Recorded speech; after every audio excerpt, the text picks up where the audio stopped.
Happy Friday, the 13th. I hope the day finds you well. I've been scalping a bunch of MES MNQ futures for the last little bit here up in the range.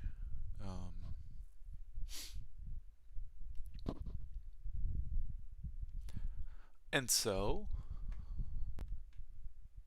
just having a good time. Good morning, Christopher. It is morning, yeah, it's 10 a.m. Algo o'clock. I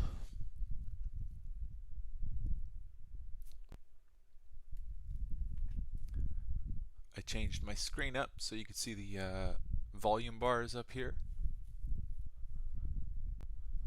And, well, you can clearly see why I went short for some decent points on both the MNQ and MES. And we'll make it more, we'll make it a bun. Oh, you know what is weird? Oh, that sucks. I can't move this chart around easily. Oh, that's interesting. All right, let's change this up real quick. All right, let's go chart. Show title bar. There you go. So here. This one is just basic support and resistance right here. Right? You get a whole area here where you get this up thrust. So just think about it on the day that it happened, right? Think about it from the perspective of when the market did this, and then it ripped back upside, and then it broke out falsely right above this high, and then there was extreme selling.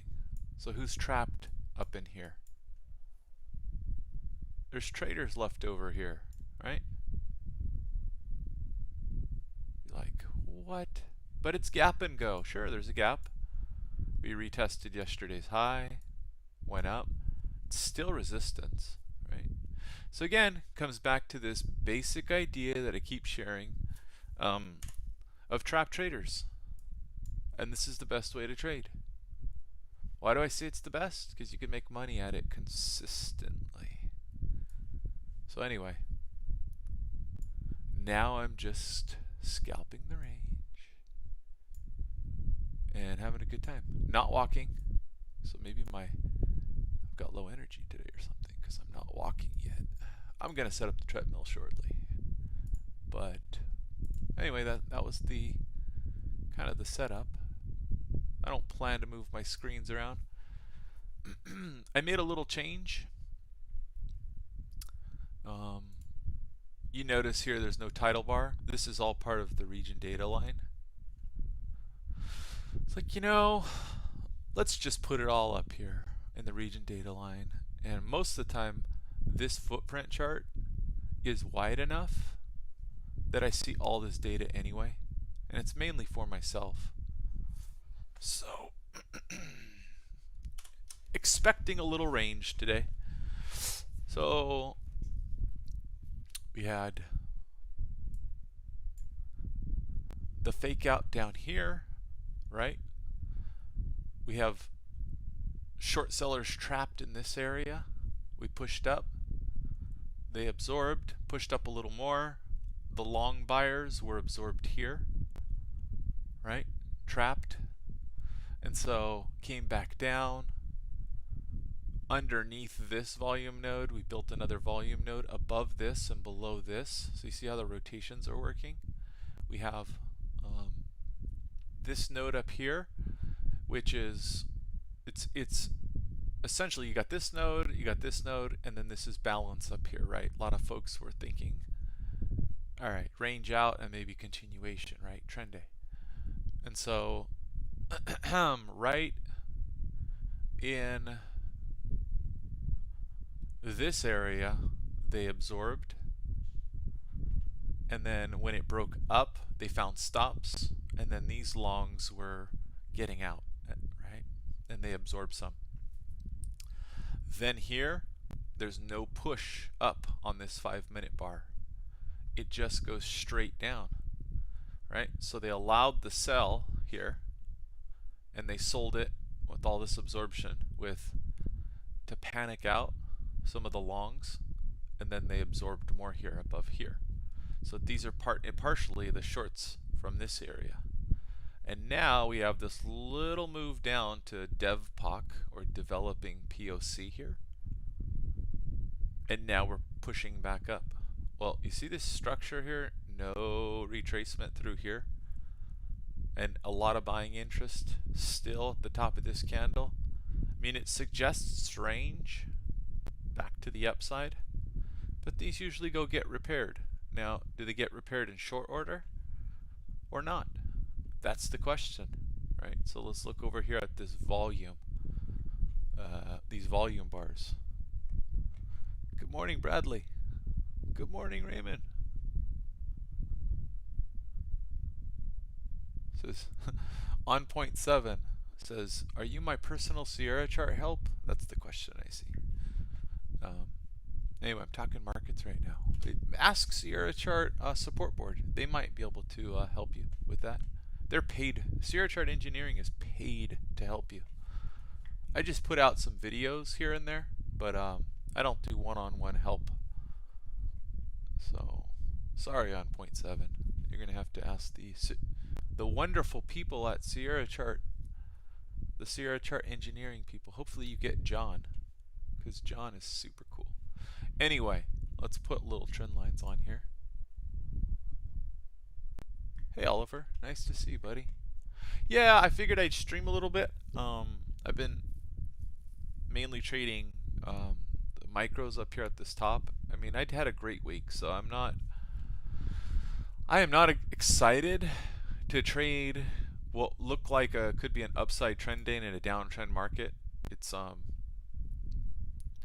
just not the most exciting thing in the world. With a big gap below us and into resistance up here, it could get a little crazy. We have, this is oh, you guys can't see it. Let me see what I can do to get this line on the chart.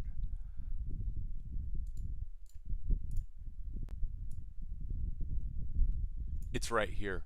This is a daily median trend line. So if you have a regression channel, this is like the median line, right? It's right above us. And so in downtrends, you typically hold the median line and push back down, right? So that's where we're at. Short term, I'm only long 3 micros here. Yeah, if we push down, I'll just cut it for a loss, whatever. No stops in because it's such a tiny, tiny little position. And I'm willing to kind of just scalp around this, no problem. But anyway, here, just looking at a little, here, let's do this. We'll see how long I'm on today, because yeah, it's Friday. It's Friday. Now we're long 4. Hey, that's good. We see we're making still higher lows, or I'm sorry, lower highs here, here, and here.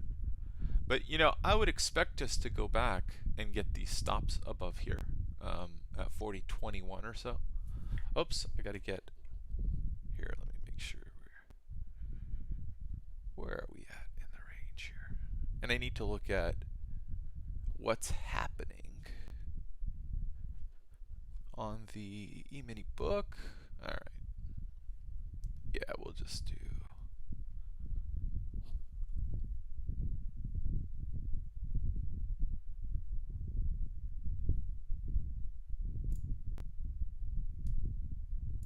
There's our expectation.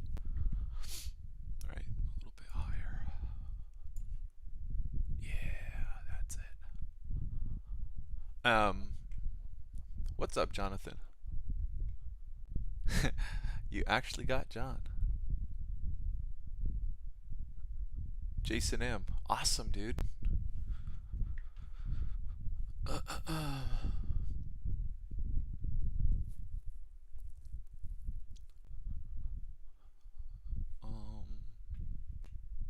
Just looking at this here.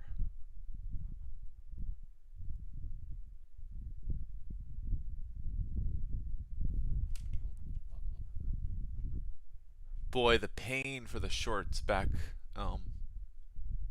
up in here was so apparent. Were any of you shorting this breakout and then got stopped out up here? Anybody want to be honest about it? But the pain of shorts in here was so clear. Wish you guys had a 30-minute chart up so you could see what they were doing to you. Let's see.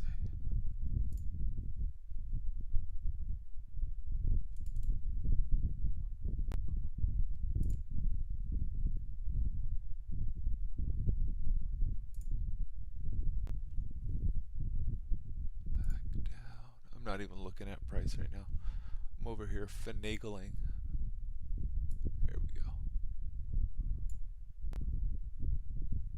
Anyway, little change here. When I highlight the chart, it's highlighted blue around the edges. So just a little wine. Little wine change. Okay, so they're coming down into the lows. Still more pain for the shorts down here. That's okay. We'll oh, there's a few more to the downside right in here. We will keep playing the range.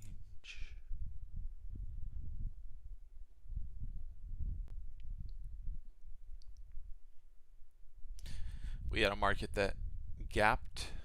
It was a gap and go market, right? So the steam that these generate, or momentum short term, typically are not worked off so quickly. So let's see. Do we break the lows or do we rip back up? Let's see. This was a big time area to go long here. This consolidation that resulted in a break up from this area, which is why what was interesting is that when we came down, I think this was news, when we came down in through here, there was no bounce. Little bounce here, they found the stops and then ripped straight back up. And it's interesting that you would expect this is, oh here, let's change the color. You would expect this to be resistance short term, and it was, right, for a little consolidation, but it ripped right through, found all the stops here. And so it's just it's an interesting move. And the reason I talk about it a little bit is because you have essentially let's put a fib on it so that we can demonstrate it more clearly, right? So from this high to this low, so this is one move. See how 50% of the move is here, right? So you have that slight little pullback, consolidation, and break all the stops. So they're playing against people who are playing the obvious structure today, and they're finding the stops above very defined levels. So you can, what's the way to describe that? You should make a note of that in your trading and just identify it, that this is how they're moving price against really obvious support and resistance, and they're finding the stops, weak players short term, right? See how we just went lower and then we whoosh right back up? So now the obvious resistance is here. Oops. Let me put a little ray on here, and I'll put a little resistance line. It's here, okay? That's the obvious resistance for shorts. Right through there. So right now we came up, pull back, right? But if we come up to this zone and build here, there's going to be stops into this area. So it's just really interesting to watch, right? So now this low is now becoming what? All the folks that you just see where price is bouncing right now. that got washed out. Now is there some sort of relationship between this low and what price is doing now on the way back for shorts? Potentially. So we'll see. These are little things that I note because, you know,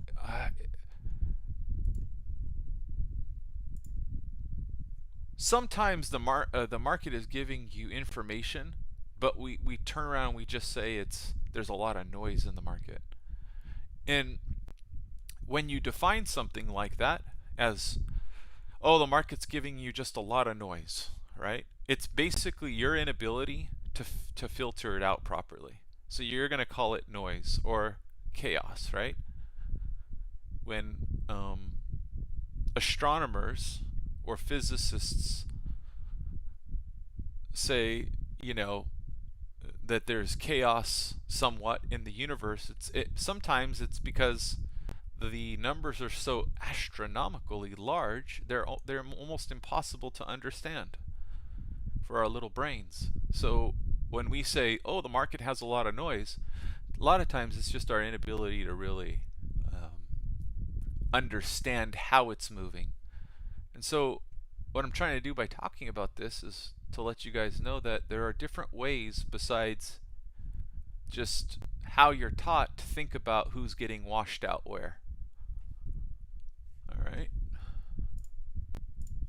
Don't be totally linear in your thinking. Oh, it's going down. It's gonna hold all these levels. No, they're finding stops, right? So it's interesting.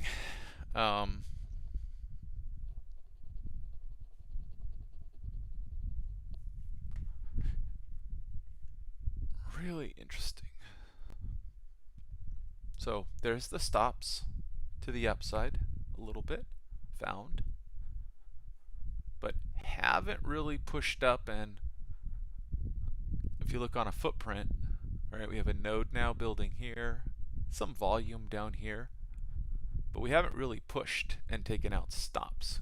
The stops would be above 40.20.25 and 40.21.50.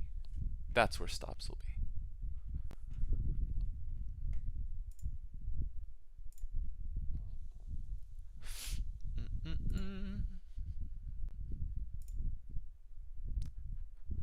Oh, it's getting sloppy. There you go. Come on. Get back to our original position here. What are we taking off 4? Okay, there you go. All right. So take a few more points here. Whatever. Add a bit here. Get long 10. Take off a little as it goes back to what? The range here. So now into this area will be resistance from here, resistance from here, resistance from here. That's fine. But stops above here. So let's see if we can get this short-term structure all cleaned up. Now we're into a 10 SMA moving average here. Get out one more. Right. Manage the position.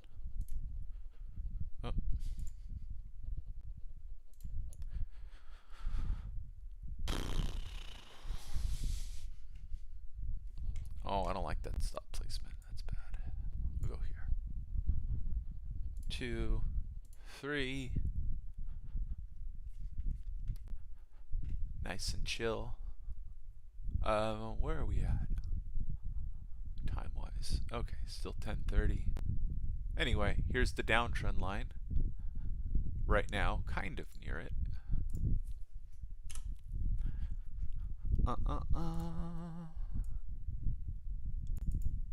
Yeah, right near it. Big deltas here extending through this zone here, and it was volume. See how we came right to it? Push down. They're like right to we've gone all through it, but we've held it here, and then it kind of we rotated back through it. It's a volume node also, but it was one large player that positioned in through here. All right, took our stops. We're going to be flat here. That's fine. Come take the other one.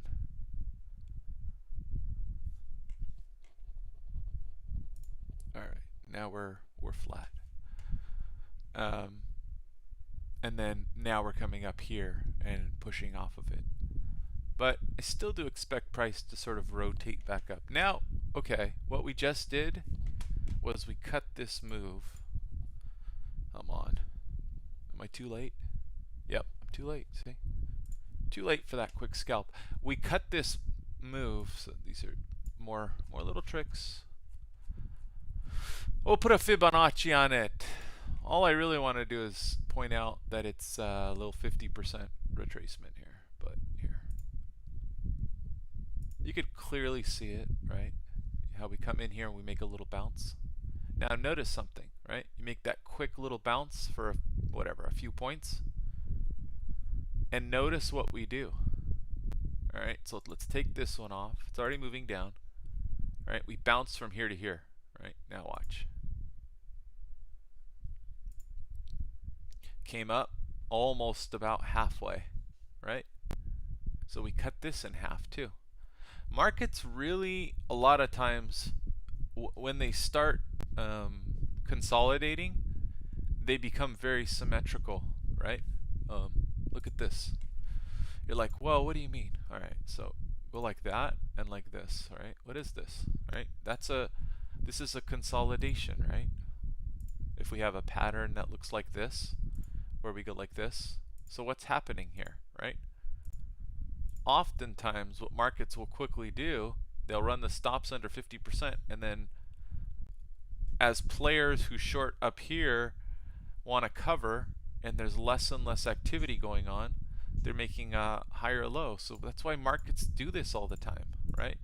So if you can start identifying this, by the time it gets here, most players are wanting to position either long or short in this area because of the bull flag.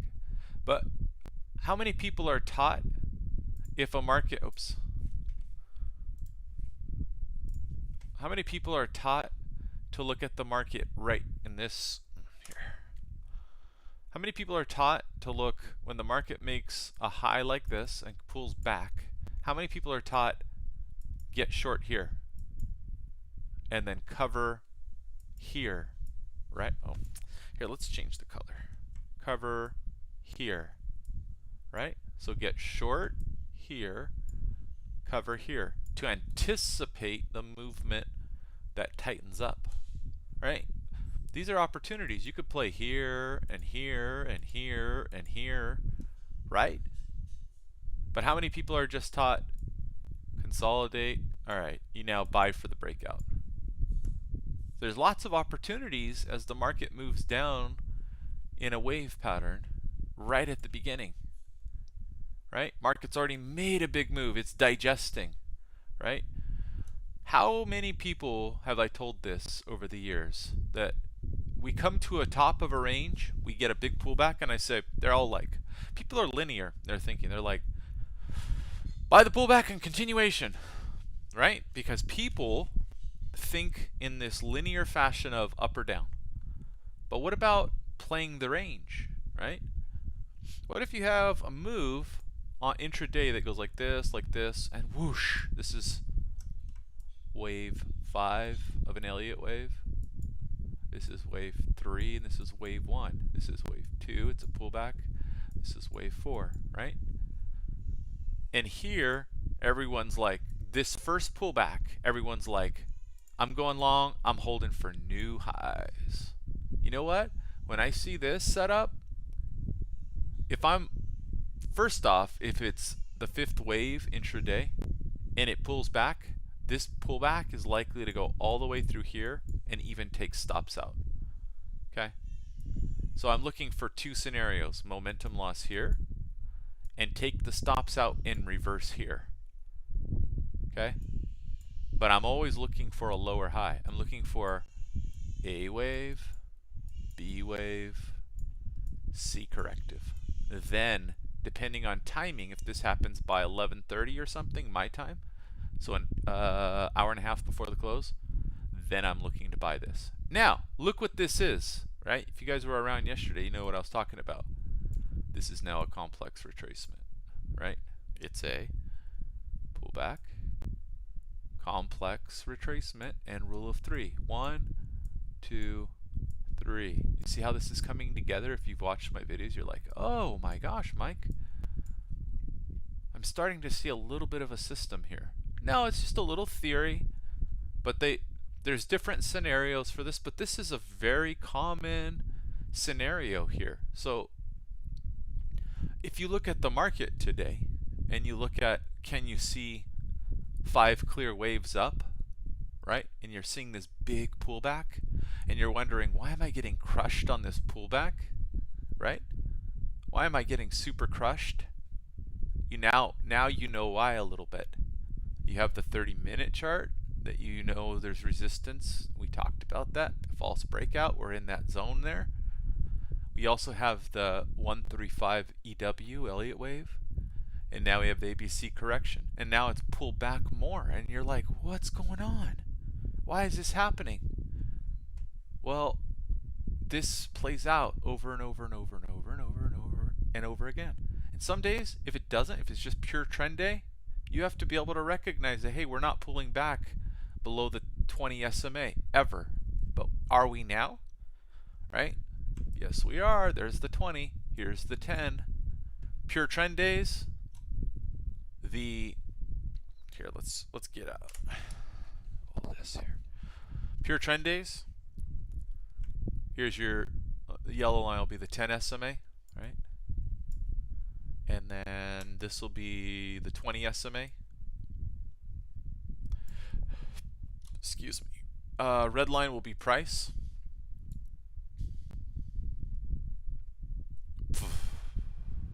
Right? Pure trend day. But then when you have a day when you get the 1, 3, 5, you get more price to the 20, big consolidations to the 20, 5, and let's say the 10 is underneath right here. La, la, la, la, la, la. That's the 10. So red is the price, and there's this nice clear wave. Price will do this. It'll go where you have this Elliott wave kind of day. It'll go boom, and it'll break the 20, and then it'll bounce, and it'll break it, and then it'll keep going, and then the whole move. This is very common, like stupidly common. Right? Here's the low, here's the high, here, right? Here's the low. This move, this red one here, right here. So here's your A, B, C corrective wave. This will be around 618 or lower. So if 618 retracement is here, you know what they'll do? They'll take it below. Forget about all this background stuff, right? We're just focusing on these lines. They'll take it below, then rip it. They get all the retailers who have the lows and the highs and have the 618 here, and if they do that, they got retail all playing it all wrong, right? And then into the close you get the complex retracement and boom, new highs. But in the meanwhile, you guys are left going, man, I bought this didn't hold, right? This right here didn't hold, and then this held a little bit and it didn't rip to the upside like a pure trend day. What the heck's going on? And then it rolls over and you give up. You're like, well, new lows, I'm shorting it, right? Your brains are evolved to see about the top, the bottom, and about 50% right here. And when you break that, you think you're in a downtrend, right? So you start shorting. And you don't know anything about wave patterns, blah, blah, blah. So you short thinking, oh, it's over. And you know what's funny, and I've pointed this out on Discord many, many times. I don't have Discord anymore, but when I used to, is that you see this pattern here on the red. Should I keep this up? It's getting really messy. All right, I'm gonna delete it all, clear it all. So here's the price pattern we were talking about, right? And then we get this pullback, right? This doesn't hold. then this goes up and it takes out this high. But what is this, right? Look, what is that? It's a head and shoulders, right? Which is why I've said for years, intraday head and shoulders often fail. Because it's simply an ABC corrective wave. Right here, right? A, B, C. This is the C corrective wave, right? And then you go down. You break the 50 line, which is about the head and shoulders. You see the symmetry here? You see how people are taught these little stupid patterns for 5-minute charts and stuff, and then they just get bent over all the time, right? You see how the big money uses it? You'll see. Just watch out for this pattern. You'll see it all the time. I used to point them out. There was a few weeks where we had like 5 or 6 of them over a 2-week span, the same pattern. And I pointed all the patterns out before they happened every day. It's like, this is what we're in. And then we pull back and then we ripped every single time into the close. And they're like, what the heck, Mike?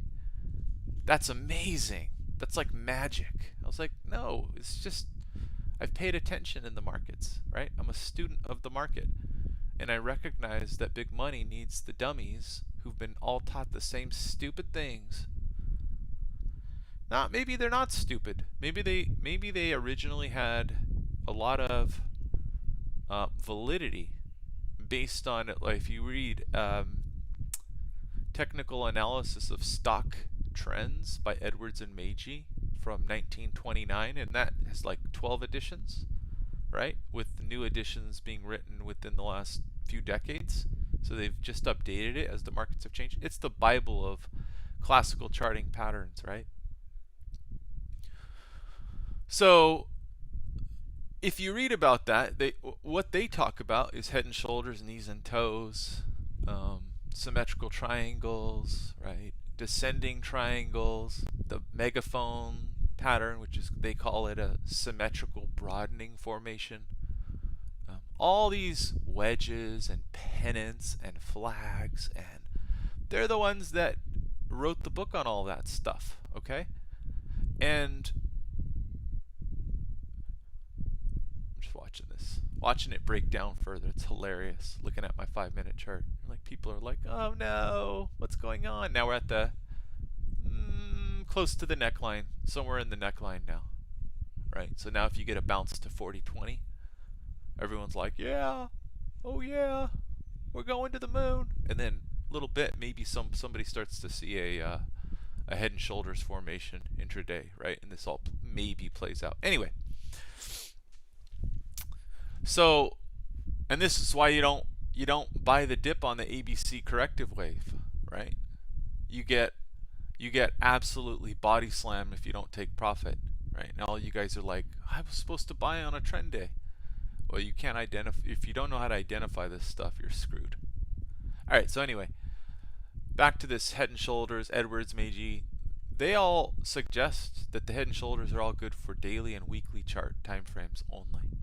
But what does Noobville, Dummyville, retail do? They take those patterns and say the markets oscillates the same on all time frames, right? And these patterns show up over and over and over, right? That's true.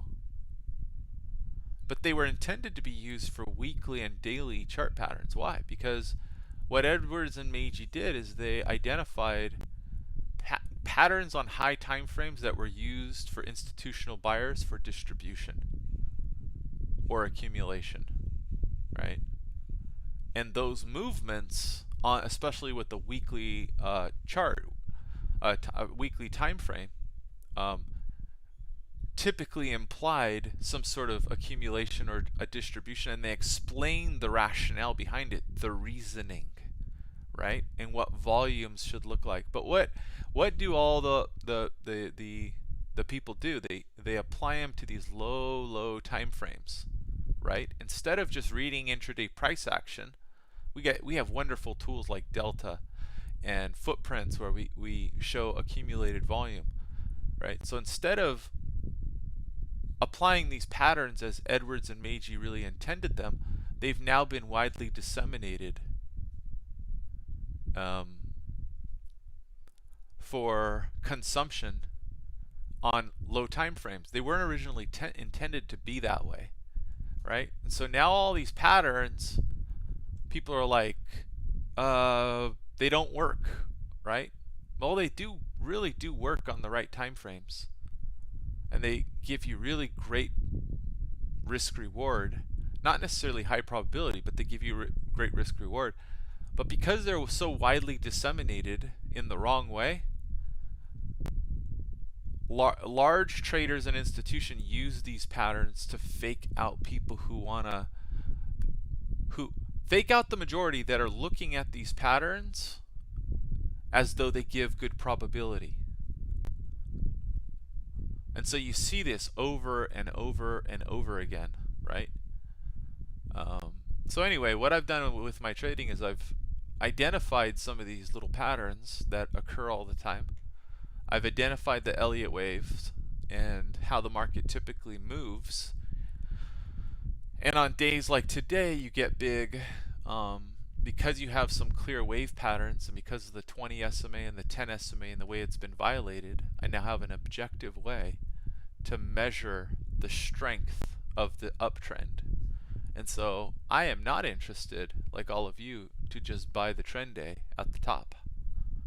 And maybe some of you are like, well, I'm short, Mike, so I'm awesome. But do you have a systematic way of identifying it? That's what I'm trying to help you do a little bit.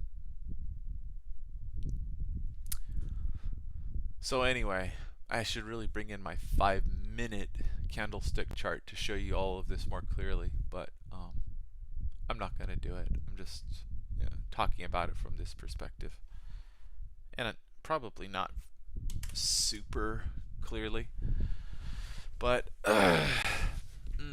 let's see.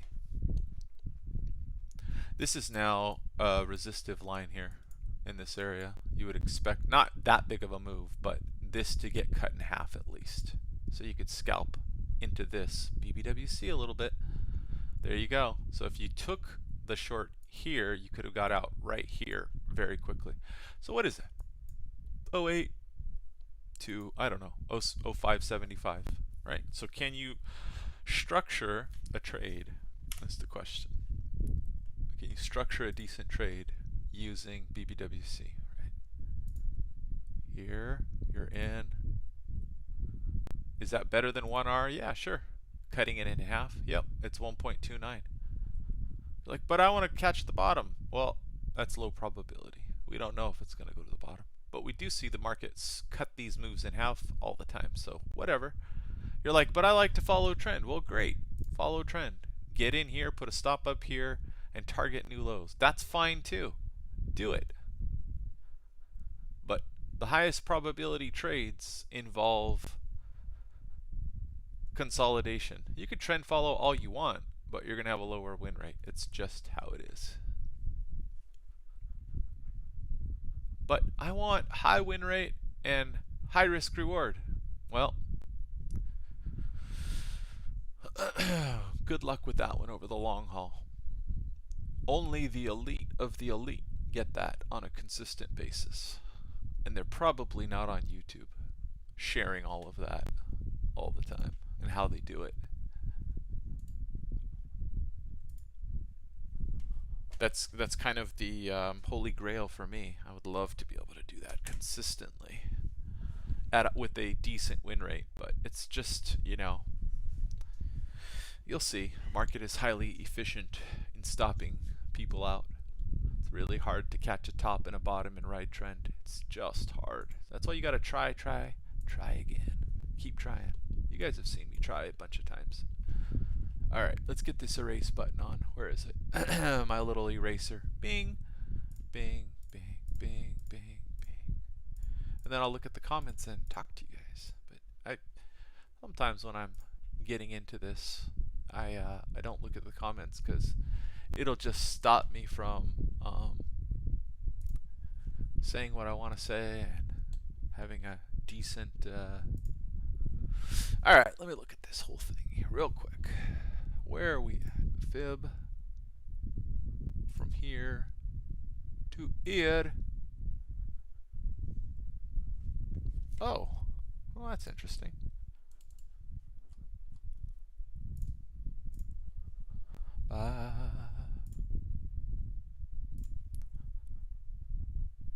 Hit it.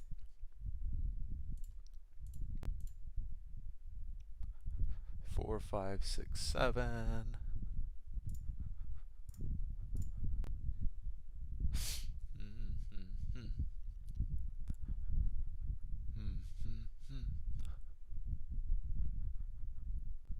You know why you buy here?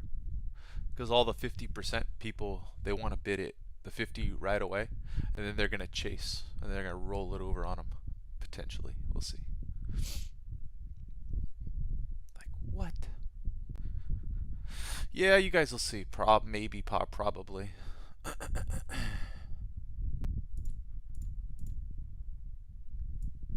that's why it's bouncing. Anyway. Oh, we're out. There you go. You're like, huh? What are you saying? What are you saying? Okay, so on another chart, I put the 50% on, and it's right here. And it happens to be right above VWAP, okay? The 50% is right above TD Ameritrade VWAP, is what I call it, right? So TD Ameritrade VWAP is right at 39.9625, okay? 39.9625 happens to be here. Everybody, all the retail people want to buy the 50%. And we've already gone through, but there's a volume node already here. So the retail people are bidding this. You could see it on the book. They're bidding this whole little zone, or they were, right? Because they wanted it. So what's the right thing to do? Bounce it before, because what? They've been taking out 50% retracement all day. So buy it before and get all these people chasing because, oh, it's bouncing and I didn't get my 50% fill. And then they sell into it, potentially. We'll see how high it bounces. You're like, how did you figure that out? Well, because we already figured out how the market's moving today. Remember I told you all those 50% where it's obvious they're getting ripped? Okay, so if they're getting ripped on all these 50% retracements, as people figure that out, what do you think they do? There's a lot of fib traders, a lot of them, and they're working it out. So what does the market do? Remember MBO liquidity that I keep talking about? These are all these retail traders that bid the market with limit orders, right? Those people are giving you MGI, market generated information, about the way that they're thinking about the markets. So as traders, it's our job to figure out sentiment. What do you mean sentiment? Well, sentiment is just it just reflects the market's opinion of whether they want to be buyers or sellers, right? And so technically, we can use the information that we see from the limit order book and the way prices move to figure out where there's likely to be a bounce based on patterns, rules of three, right?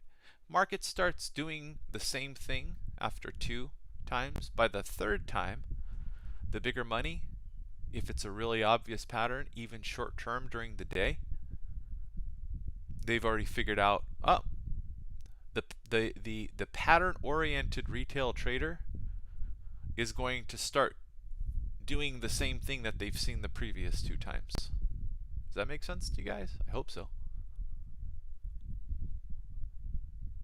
So anyway, someone just came in and bid the market right here, 0775 with size. You see it? Because they see the bounce, right? So some large trader came in and bid this market, and they got filled, right? I didn't see it on the DOM because I wasn't looking down. I was looking at the footprint. And now what? They just boned them. See that? And now they pushed it down. And now they're shaking them out. Now they're going to maybe go take out 50%. Why? Because all the dummies chased. That's what I was talking about. So I anticipated the dummies chasing, and I got in before because, you know, you use game theory as you trade, right? Can you figure this stuff out in real time quickly? If you can, man, you could make a lot of money. But, you know, if you can't, you're going to be struggling with technical levels, just saying, lots of noise, I'm getting washed out, right?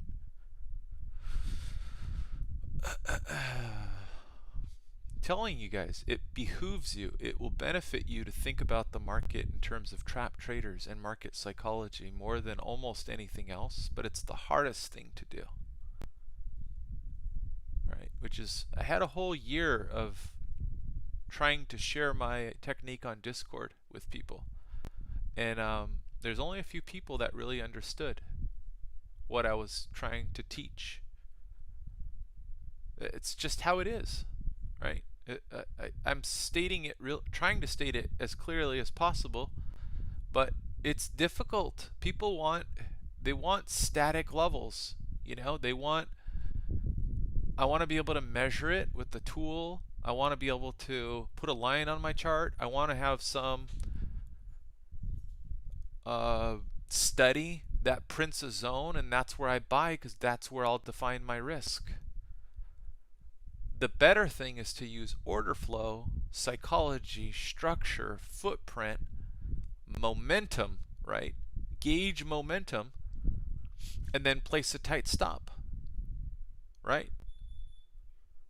And then understand how markets oscillate and get out and profit, and do it with the high win rate. That's the better thing, but that's the more difficult thing. That's the more difficult thing. And I understand not everybody can do that. So if you can't do that, then you're going to be stuck with the tools that most traders use. And if that's the case, then you're going to be stuck with the results that most other traders get. And if you're okay with that, then great. Now, everybody wants the results, right? But reality is that, let's say you're you're in college, right? And they're grading on a curve, meaning that your grade is determined based on how the majority of the class performs. Okay, it's not, well, you got 90 out of 100 right. No, it's the whole class got 95 out of 100, right? And a few people aced it. Well, those are the people that get the good grades. And if you're part of the rest of the class that, say, got 95, well, then you are in the F category. Well, that's the market. In the market, you're playing against other individuals who may be smarter than you. So if you want to have the best results, you need to be on your feet, dancing, right? What did Muhammad Ali, dance like a butterfly, sting like a bee? You got to dance. You got to think in real time, more quickly than the next guy. You're like, man, Mike, BS, that's way too hard. Unsubscribe.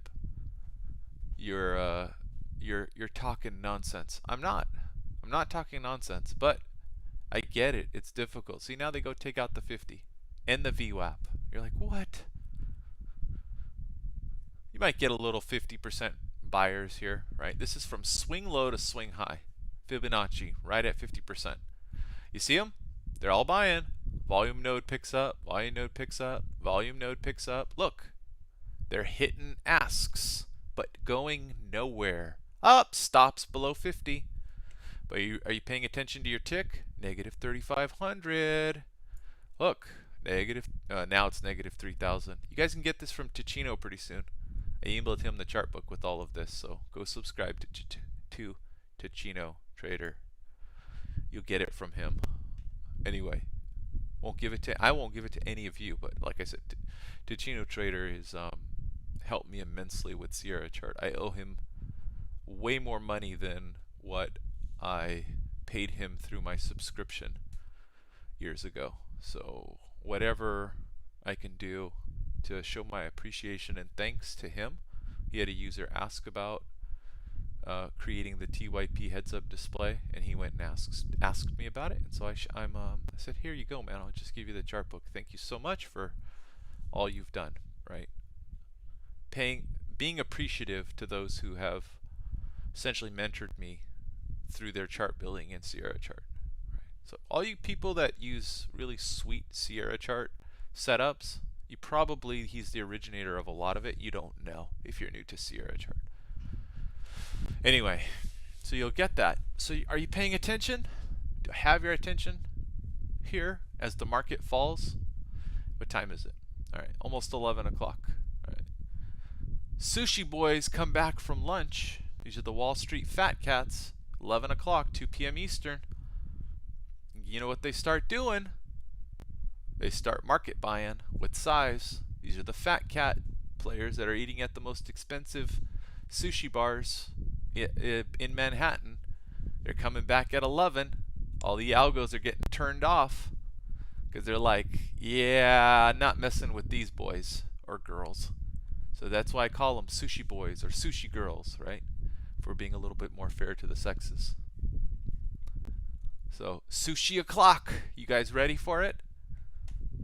Another minute left. Oh man, there's a few comments up here. Let's see. I'll start reading from the top. Hey Jonathan. He tried to short Apple. Dave, what's going on, Dave? Oh, Bradley, Genty. So I'll put them in the chat.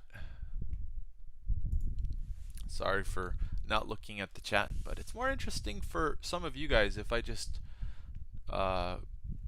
stay on point with my explanations. You guys will learn more. Okay, so the art and science of technical analysis. That's by Grimes, Adam Grimes. That's one.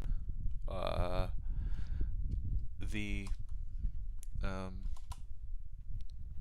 technical analysis of stock trends. Edwards and Meiji. Great book. All right. Some book on psychology. I don't whatever it is. Right. It could be sushi o'clock. Yeah, I've been saying sushi o'clock for a long time. I don't know. So I've read a few of them, but I do like Jared Tendler's. All right. So Tendler, it's good. There's Mark Douglas, great author.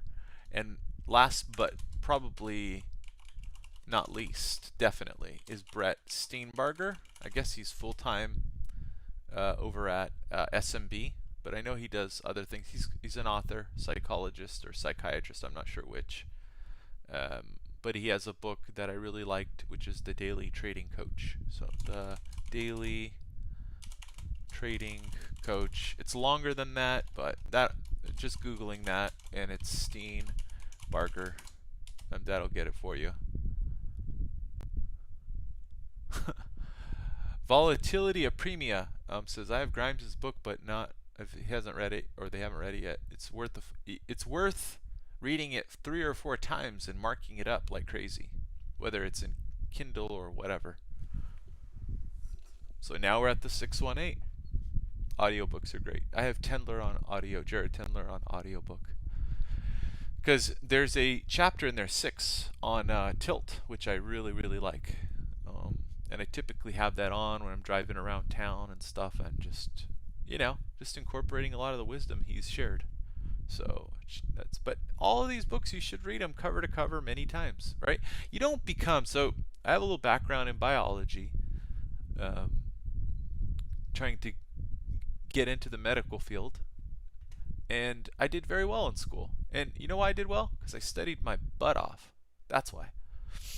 So above the 618 here, they might bounce it here, or if it goes a little below the 618, that's another potential bounce point for a let's see, what is it? A B bounce wave, something like that. You see this extended blue line right here? You see that right there on the footprint? That was a large player that positioned right here. What do you think they're going to do? whoever was wrong here originally is probably going to try and get long here. We'll see. Let's see if it bounces through this.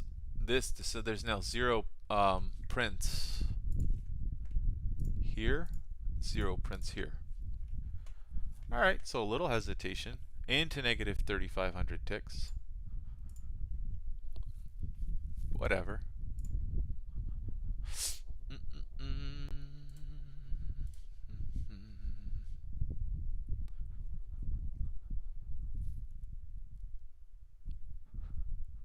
Ba ba ba ba.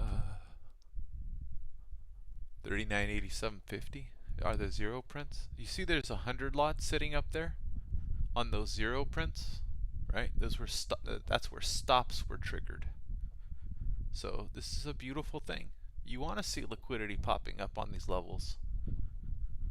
You're like, what? Yeah, you do.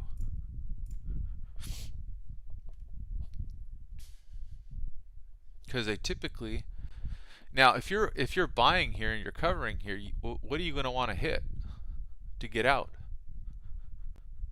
right? Or to punish a player, you're going to want to hit some liquidity. All right, let's put more stops. We'll try again.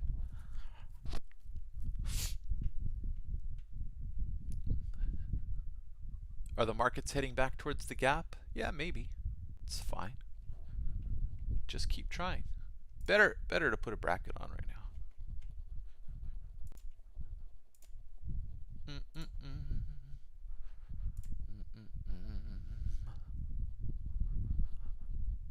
A little bit of pain, max pain, negative 3,500 ticks.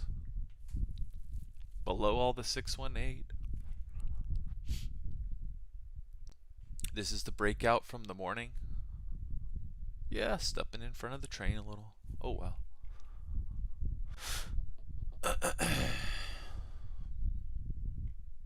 Like, but I've gotten stopped out. Whatever. Welcome to trading. You get stopped out sometimes. Can't always be right. Is there something moving the market right now? Let's see.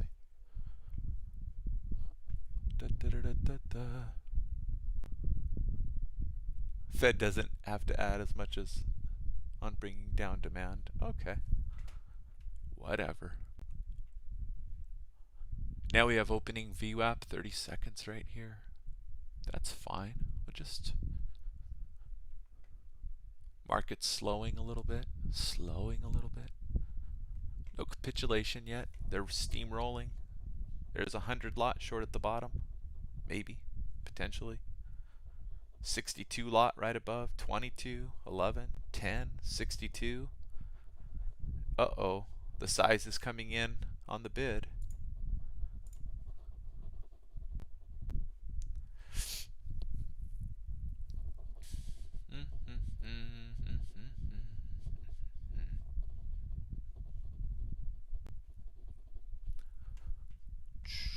Yeah, I tell you guys, you can get 0.8 Rs all the time, right? But it's really difficult to get 1 R sometimes. So, I don't know. Let's say that's 1 R here. 0.8 Rs was up here, right? You see that? Could have gotten the 0.8 R. Whatever.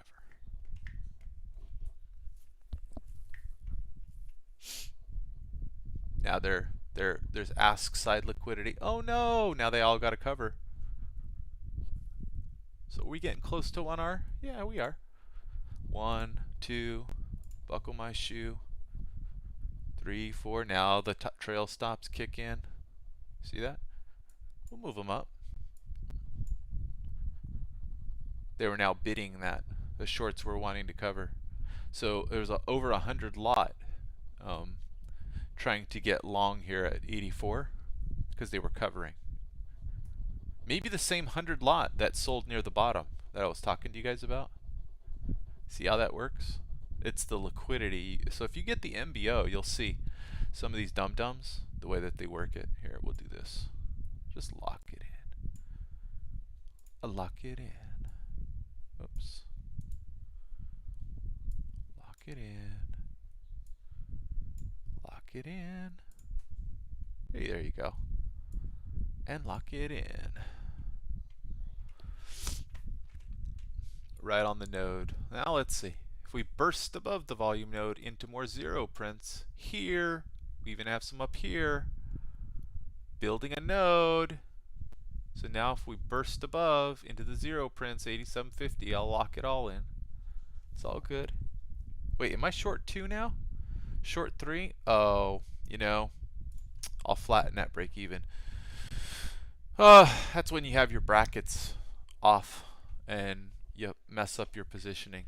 It still may be a good short, but I messed up, so it doesn't matter. When I mess up like that, you just get out, right? Because the idea is to let this run to 0 prints. So anyway, get out for commissions. It's okay. So there you go. Now, this is not 312 trades. It's like 312 total, we'll call it MES lots, and this is 45 total. Mostly, right? Because I did some 2 lot. I did some 4 lot on the MNQ. So, yeah, it's trades. So this might be individual trades 140.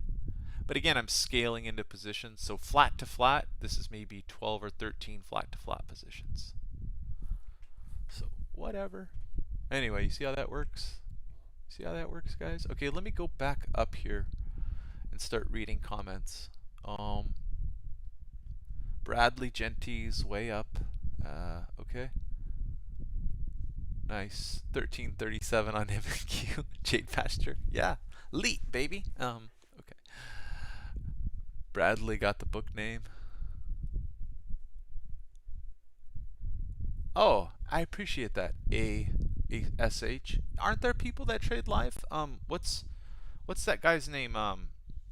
Trades by Matt. I watched his stream. He lives in Austin. I appreciate that stream. I don't know. I like.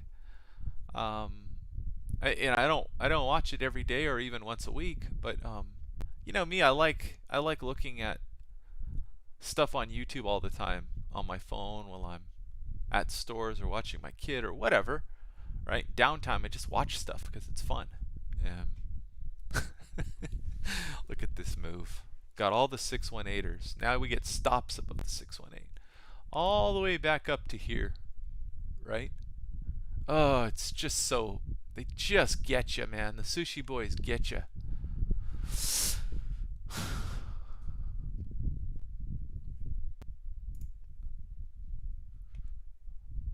Alright, we're going to put, let's see, trail stop all the way up here.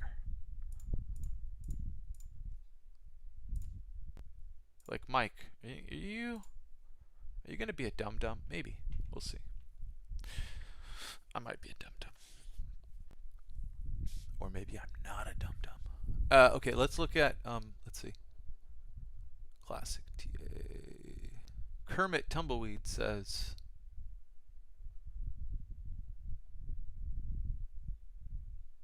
Oh, thank you for the nice comment, chirp tone and volatility premia. Let's see. Kermit Tumbleweed says, you ever tried using a whole moving average? No, I have not.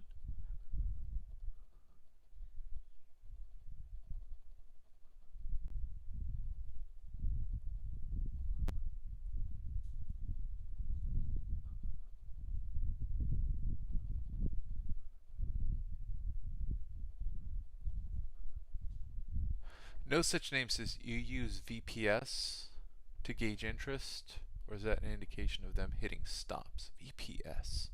VPS. I'm not sure what that stands for whatever reason.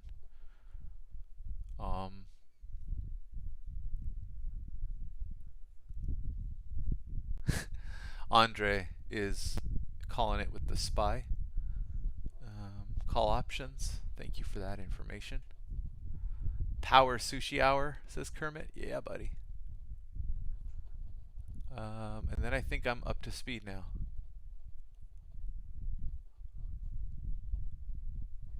Yeah, volatility premium. It's so good. So.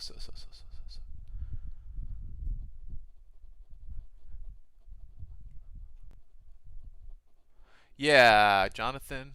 Poker. How do you know I don't play poker?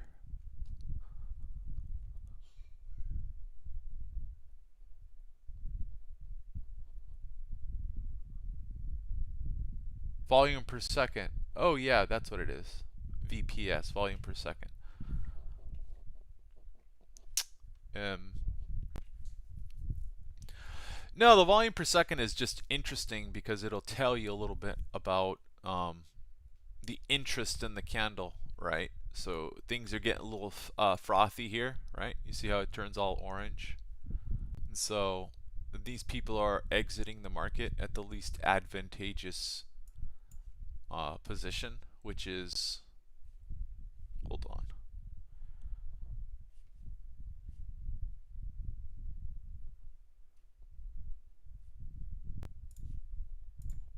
Yeah, we'll get out of that. Now this thing has a trail stop that's active. It's right here. That's it. All right, cool. You know I got out of that position? Because I wanted to lock in 900 points. Nothing more. That's the anal retentive side of me.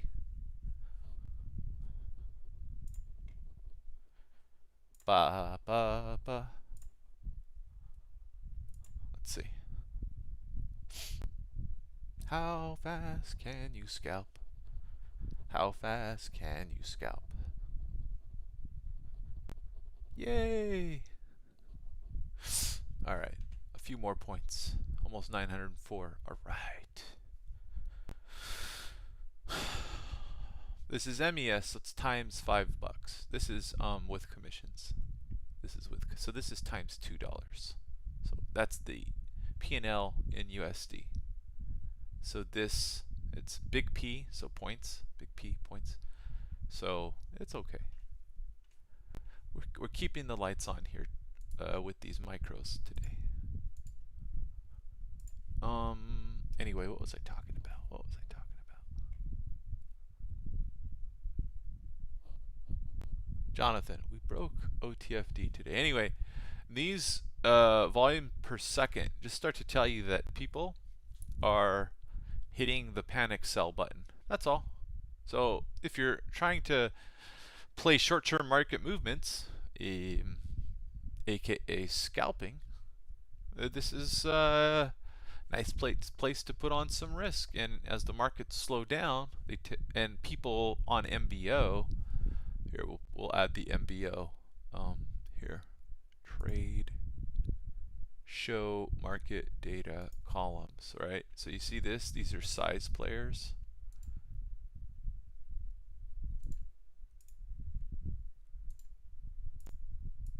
Now we can see them more clearly. There you go. We'll do that. Okay. These are size players, 10 and 10, 70, right? See, they just paid up here, 20, right? You see that? Covering. They're short covering. That's what they're doing, right? The market's running from it. See that? 20. It's the same 20. Now, see, they pulled it. Do you see how this one moved up to cover?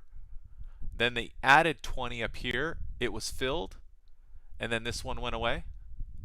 It's just some slow trader. You're like, BS. You'll start to see the patterns. You will start to see the patterns.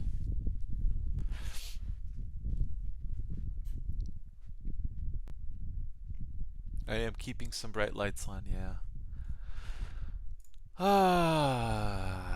These are micros, guys. I trade E-minis. I trade NASDAQ. So, you know, this is Friday night leisure trading, or Friday leisure trading for me. I don't really want to get boned on a Friday. I just want to have a good day, low pressure.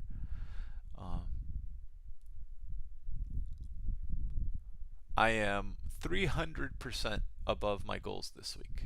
Again, I'm a volatility trader. I like volatility. I've said this over and over and over and over and over and over and over again. Why? Because I focus on psychology or sentiment of other traders, and that's how I play the game. So volatility puts a magnifying glass Well, I shouldn't say that. Volatility amplifies traders panicking and playing stupidly.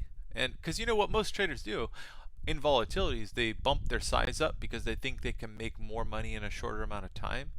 And so what ends up happening is you get traders who try to play these obvious patterns and they get more and more and more and more and more and more and more trapped. And I see that. Why am I good at it? Because I played Bitcoin for a number of years, for 16 hours a day. So I got really, really good at, number one, trapping traders. Number two, playing against them. So I did some trapping back in the day. And I figured out how they work. Thank you very much if you're watching. Some of my partners in crime. Some of them do watch my YouTube live. I won't ever say your names, but we did it together sometimes. Good old whale pool. Back when, before all the fat cats, the sushi boys, got in to Bitcoin. Now people were trading it, but the heavy hitting algorithms didn't enter Bitcoin until we'll call it early 2017. And then I saw, oh no, all the E-mini algorithms are present in the market. And I said, the game has changed. And that's where you saw in Bitcoin when it, went above 7, 8,000, 9,000, 10,000. I sold my last Bitcoins because I bought them at 250, okay? And I could see it was starting to move, right?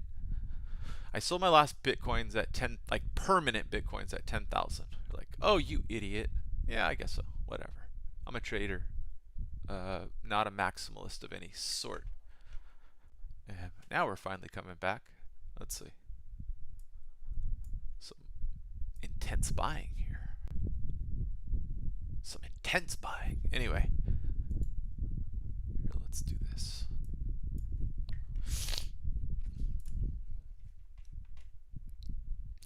And I sold my last Bitcoin at 10,000, and everybody was marveling at the relentless buying that occurred above 10,000. No pullbacks. Every pullback bought in a systematic fashion, exactly like they do it on the E-mini intraday on trend days.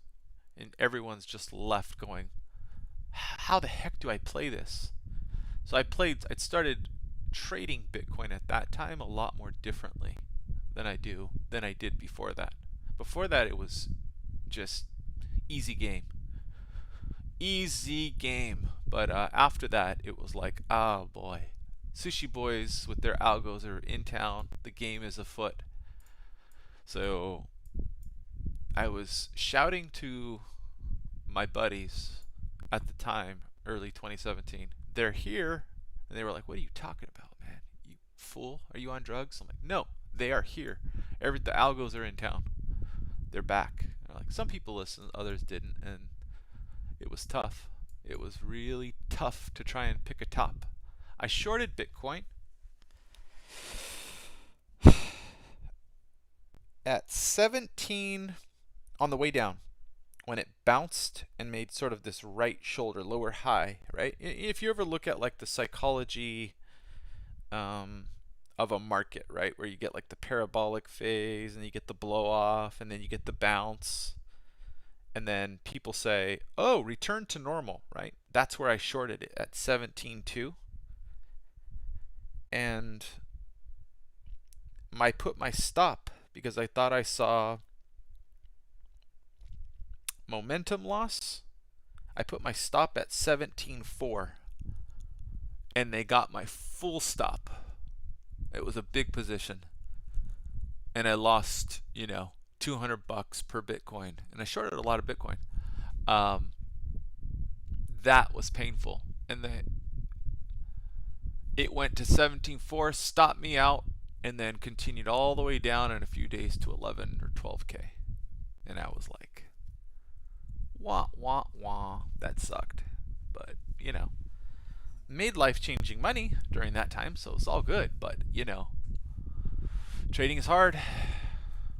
Trading is hard. You don't just win and win and win. So what are you gonna do? Lol, they're here. I know.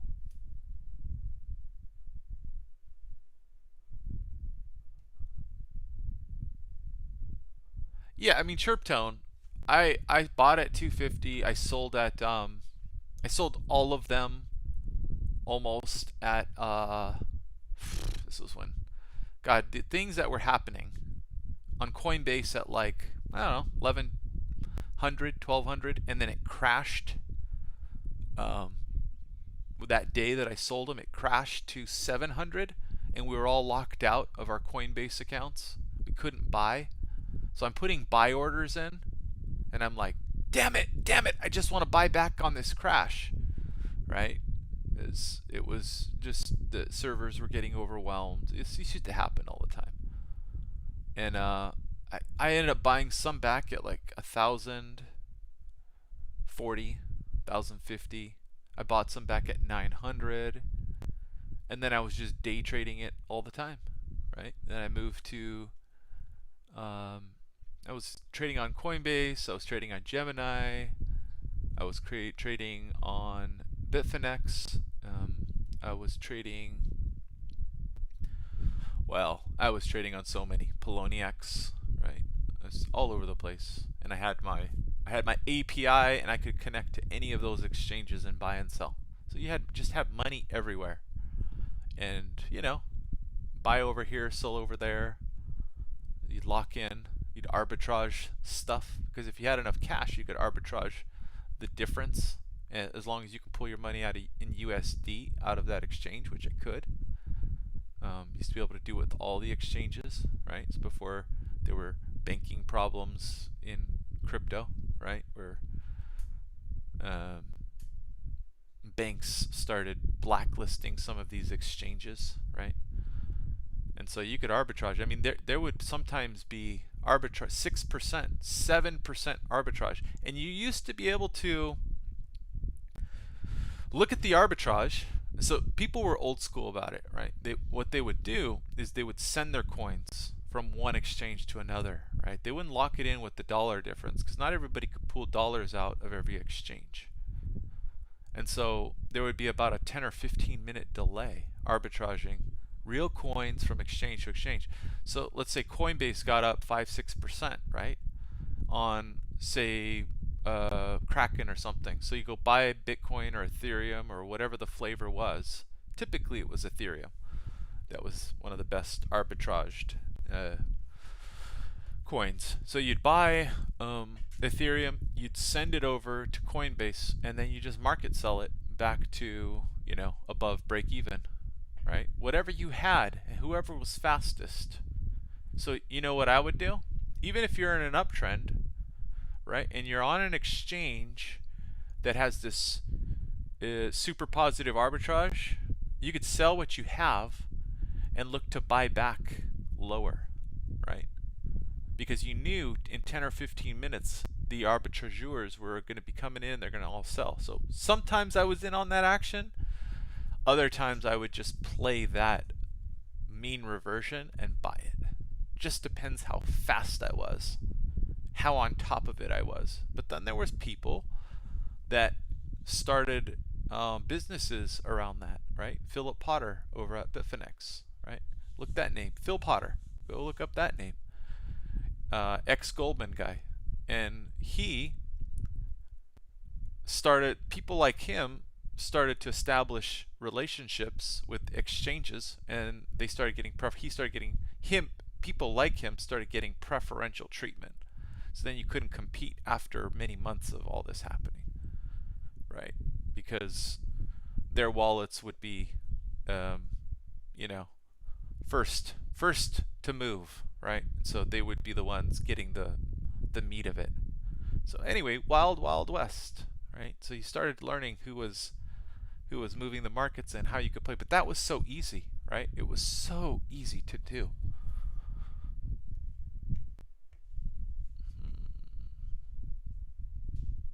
BitMEX overload issues. Yeah, that was later. This is before BitMEX. Well, not really. About the same time. But a little before I was trading it more heavily. But golly, those were good times, right? You could move. So there used to be on Poloniex, this pattern would set up, right? Where you get a, we'll call it a shitcoin. We go like this, move, move, and then it pull back here, and then it just wave out like that. And it looked like a descending triangle, but they were always pumps. And so you could take, I don't know, this was happening a lot when Bitcoin was about 6K. You could take 2 or 3 Bitcoins and go buy this crappy little, you know, poop coin, right? They probably have coins called poop coin now, but you know, this is before there were so many, right? Crypto was different then, right? Everyone believed in the white papers, blah blah blah. It was just a different world. Now it's all, everyone knows there's, you know, scams everywhere, right? You could buy it here. As soon as it even made a higher high, you could buy it, like from right here, and it started to curl up. You could buy it, and literally this would be 100%, 200%, 300%, 400%, 500%, 1,000%, and you could put 12 or 15,000 on this, and same day, I bleep you not, same day you would get this. You get 300%. Same freaking day. And you're talking about Polo back in the day. I mean, it's not like, you know, real-time futures trading platform where it's tick by tick data. These things had refresh rates of 5 or 10 seconds, or even 15 seconds on order books. But you could still get in and out so easily. And because when they would do this, everybody, all the noobs would just buy. They're like, this is going to make me rich. And you just scale out. Bing, bing, bing, right? But, and you never get the top. You never, I mean, there's a few, if you get the top, you brag to all your buddies. Oh, ha, I sold the top on this one. You probably only sold 4% of or 5% of your position at the top. But it was phenomenal. You could do this every day. I mean, in hindsight, I wish I would have spent all my time doing this until the plays stopped working, because it was like months of it. Just months of it. And that's why I spent 16 hours a day trading crypto. And you learn on these kind of moves what trap traders look like. You get the most rookie of the rookie traders panicking out, and so you get to see what trap traders look like amplified times 1,000, because these are people who are basing all their trading on human emotion and greed and FOMO and ROMO, all this stuff. So anyway, story time's over. Let's see what we can do here. I hate the fact that I don't see much of my footprint here, but I did it for you guys today, so whatever. I guess I shouldn't complain so much. All right, back up to the node. Oh, we have positive 3,000 ticks right now.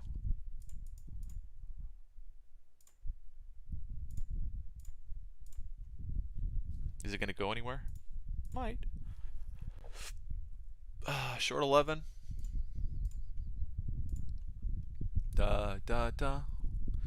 I don't know what the deal is on this buying. Let's see. Have a great weekend. Apple testing phones.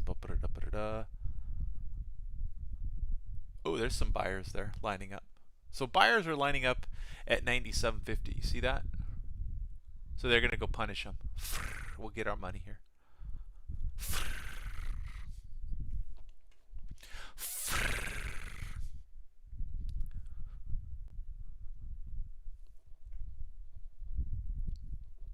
One left. We're out. All right, 28 micro points here. What's the breakout point? About here? Can we get any here? 1, 2, 3. Can we get it?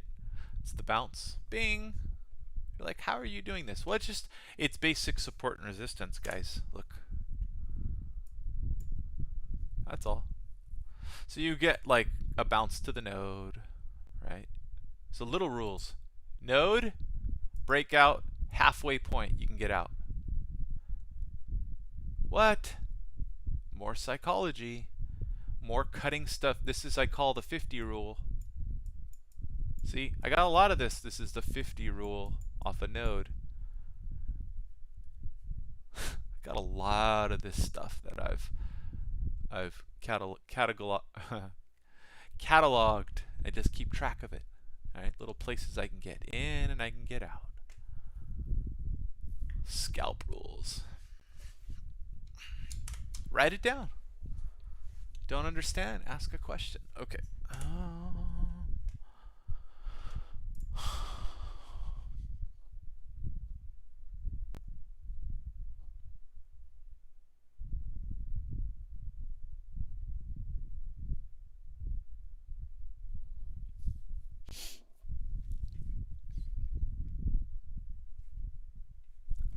Ba, ba, ba.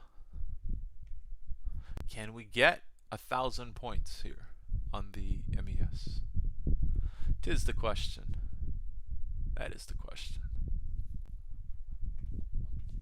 It's the wrong way to approach it, though. You don't want to say, I want 1,000 points. You just want to take the next good trade, but I think it highlights the fact that some of us like round numbers, and we have all the same stupid impulses to do stupid things as everybody else, despite having experience.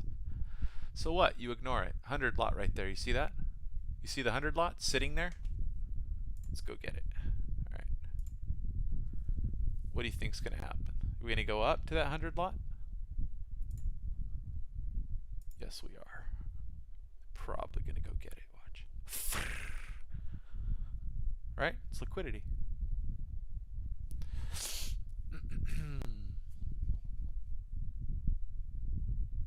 Kermit, yeah, I know, man. Oh, cool, Chirp Tone.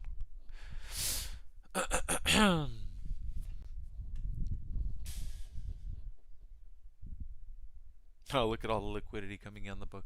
Look at that. Look at it. All 25 and 19s and blah, blah, blah, blah, blah. Go back to the liquidity. 39.90. Let's go get it. Thump. Watch. It's a 21 lot.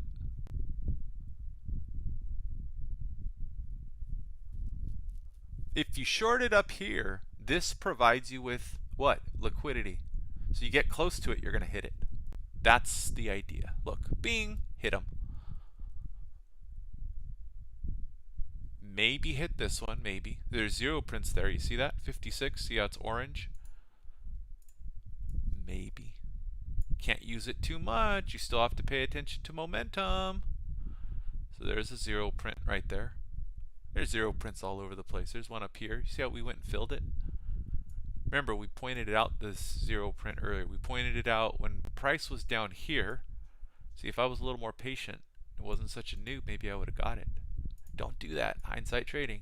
But anyway, we pointed them out. Here, we had arrows. Me. I had an arrow. Here, and up there. What did we do? We went and got the 0 print. Look. You're like, what? What is a 0 print? 0 print is when you have delta that is almost 100% of the total volume. So in this case, it's 95% or more of the total volume. 159 of total 167 lots.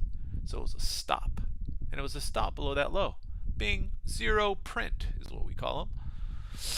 So here, 0 prints. See that? 54 of 54, negative 54. So they hit the bid. So it became a bid delta, right? And then here, negative 86, negative 215 of what? 223. So someone as it was dropping, some algo got in here and bought 8.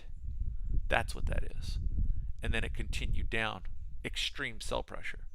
But it's essentially these orange are highlighted so that it's kind of like if you study market profile, it's kind of like the zero prints are like singles in a way, right? It can represent emotional or stops type of selling, right? Where people are getting out at any cost. And so when someone gets out at any cost, it usually provides an advantageous position for the buyer, because the buyer can then get it wherever they want to get it, because people are market selling. Therefore, short term, they are getting value for the stop loss. Now, there are different things that propel the market. There's news-driven events, there's breakout points, and you don't want to just buy ahead of or after a zero print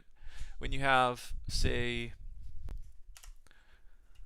a balance. Let's say the market did this and balanced, and then it breaks out, and there's zero prints here. And then this is the balance area, and balance rules state, it's going to maybe go to here. You don't want to be buying here because what? You're probably going to get stopped as we move down here. But if we start to rally up here, and then we pull back and we start to rally again, they'll probably go get those zero prints. Because here's the idea, is that everybody who shorted here and that's still holding, as stops were hit, people were triggered into shorts, and longs were triggered out, okay? And so everybody that's profitable from this whole area, there's going to be people who are profitable from shorting this area. And as price moves closer to the zero prints, those zero prints represent the Maginot line, right? Or like a wall, okay? They're profitable on this side, mainly of this wall, and up here they're not. So what if you're short from here, what do you have to do to make money? You got to cover, right? Covering means that there was a short position and you got to buy to get out. So you buy to get out, and that propels price back to the zero print, back to where these people broke. So the best place to short is back into resistance, where shorts have now short-term panicked to get out near break even and propelled the market, and maybe there's stops back here, and now you have good entry, right? Because it's above the exact line, and so people are triggering out. But then you also have people who are long from down here that were wrong, and they have to sell. So you get stops in, longs panicking out. And if you get in here, let's change color. If you get in here in the yellow, you can sometimes get out here. So you're looking for volume node or stops right in here. Your stop is in here or in here, and you usually can get out 1R or 2Rs. You see how that works? How many people teach about the market from this perspective? Enter on stops. A few people do. Probably successful traders. So if you find somebody that teaches this, they likely are doing it well. But I saw someone on Twitter. What was that guy's name? He sells indicators, and I think his face has snowboard goggles on, maybe. He has a really nice website for indicators. And I saw his Twitter handle one time, maybe 2 times. I think he joined my Discord back in the day. You know, I know because someone told me. Zip says, "Hey, this guy's a vendor." It's like, okay, cool, whatever. So then we're like, we don't want to turn this Discord into a vendor central. So I made rules about that. And the only ones that had free passes are Zip and Ticino, because Ticino's like, doesn't charge enough. He's the OG. But what was this guy's name? Oh gosh. I'm gonna find it on Twitter. What's that guy's name? Anybody know who I'm talking about? Anybody know who I'm talking about? Let's see. Let's see. Yeah, Jonathan. Chino was on Discord.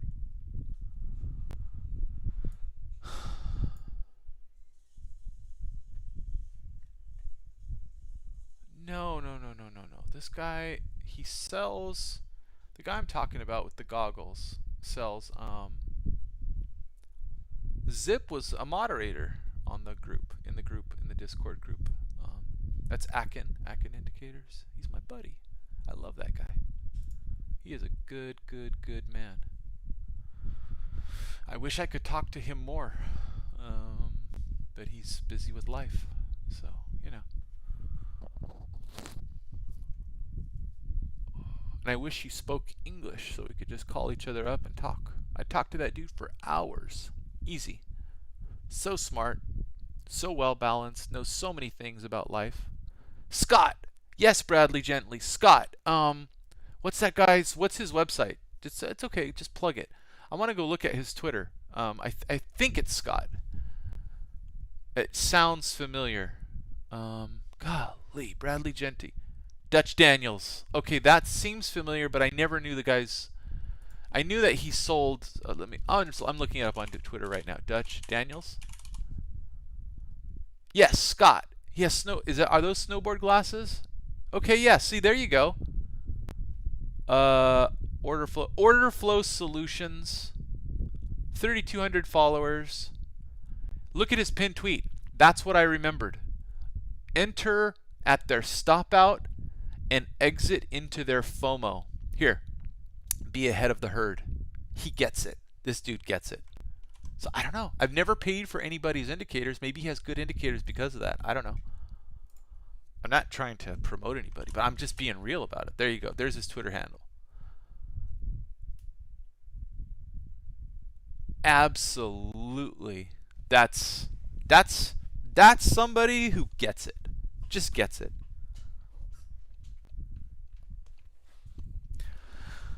Let me look at his Twitter. Buy the dip. So this is May 10th, he says. No, but also who cares? With intraday like this, scalps are like swings in the past. Exactly. Yep, he gets it. Skills of the few who can are grinding hard, but Twit is a good distraction otherwise. Predatory moves all day. You are being hunted. Exactly. Yep, we trade the same then, likely. See, I told you.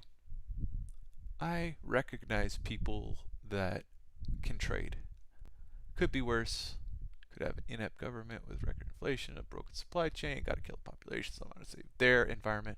Food shortage will be a nice treat. Better take the guns. I like this guy. If he talks like he tweets, we would have to say very little to each other to understand. Anyway, I dig it. I dig his attitude. It's kind of he's like a, sort of a big FU. He knows what he knows, and he's right. And if you don't want to listen, F off. Go be poor. I get that. I can dig that behavior a little bit. I feel it sometimes. I just don't say it. I will amongst friends, but public YouTube channel and everything, I'm a little more Oshkosh bagosh. I'm a little more G-rated here, but if you're with me on Discord, you know I curse like a drunken sailor if I'm not on YouTube, and my behavior is a little bit more harsh, or can be. It could be off-putting for some people. I get it, especially if you're like, the language bothers me. I had to kick people who were knowledgeable traders out of Discord because they were trying to chastise me about cursing and stuff. I was like, you know what? Get out of here. Why? Because I do a lot for you guys. I used to pay for I used to pay for news sources and stuff to come into the Discord and have channels that just updated live all day with different Twitter handles and stuff like that. Nobody paid me. Nobody paid me on the Discord or paid for anything. I just would pay for it for people that contributed and create all kinds of cool stuff, bots and rooms and channels, and pay for whatever you call it, the nitro and all that good stuff, so we could stream in 1080p our screens, have better audio.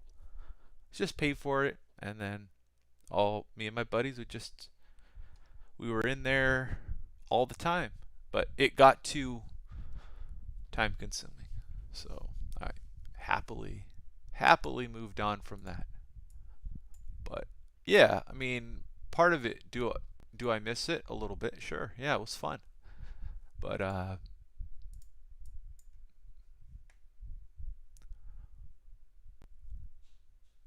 also didn't have a bunch of elite traders in there killing it either. I had really nice people who were trying to learn and that were trying to give back as well, and that were trying to support the ethos of give and take, contribute, and so, in a way, it's not like I was surrounding myself with a bunch of elite traders. That's not what was going on. My hope for the whole thing was I'll share everything I know with you guys as long as you're hungry and want to learn and be humble and ask, and I'll give. But my hope, and I was upfront with everybody in there, my hope was to share all my knowledge and have a bunch of people who could spit it back at me and help me. But not everybody, people have their own trading styles, right? And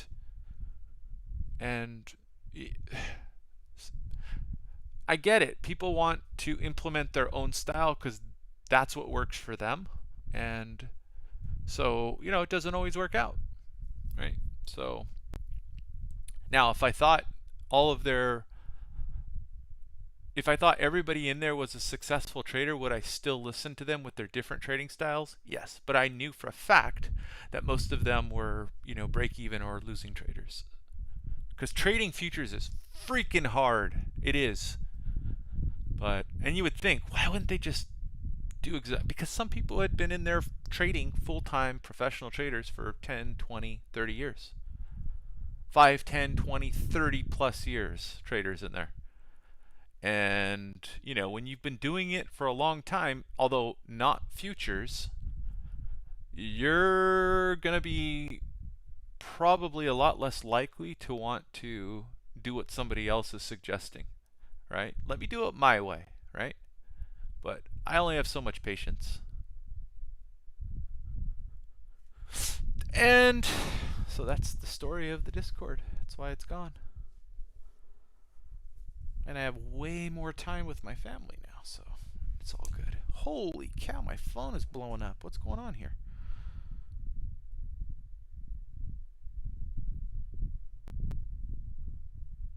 Oh no, my mother-in-law is texting me stuff.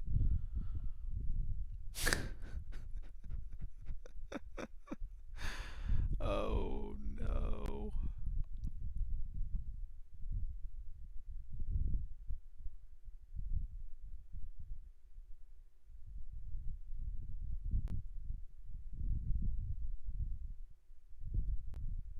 Oh, she's into probiotics. So she's sending me this website for overpriced probiotics. Like, no, sorry, Mom. I'm just going to eat some veggies, mainly cooked with my meat, because I digest those a little better, and it'll all be fresh. I don't need to add pre or probiotics to my diet, but see, she wants to take pills and have that substitute for good eating. It's not how it works, but oh well. Dirk. My mother-in-law. Oh, she's such an interesting person. Oh. More trade ideas, Raymond. Yeah. No, no more. You know, the last time she came over and started talking about trading, she's telling me, this is how she tells me. Okay, guys. She tells me, so here we are. What time is it? 11:52. We're getting the A.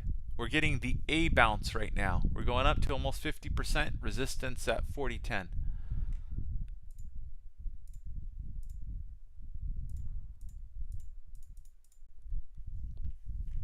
What are you doing, Mike? Yeah, I know. I'm a fool. What are you gonna do? And if I'm wrong, I'm wrong. I'll lose some money. It's all good. I'll try again.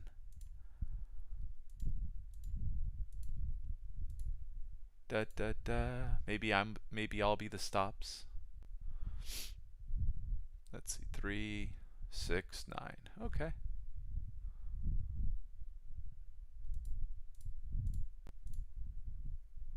Am I there with the stops? Yeah, I am. Okay. Big volume node here. They might bust it up. There's stops right above here. See that? See the ledge? What do you think they're gonna do? Get stops all the way up here. I'm not shorting because of the volume node here. It has nothing to do with that. I know some of you guys would think that's the case, but it's not.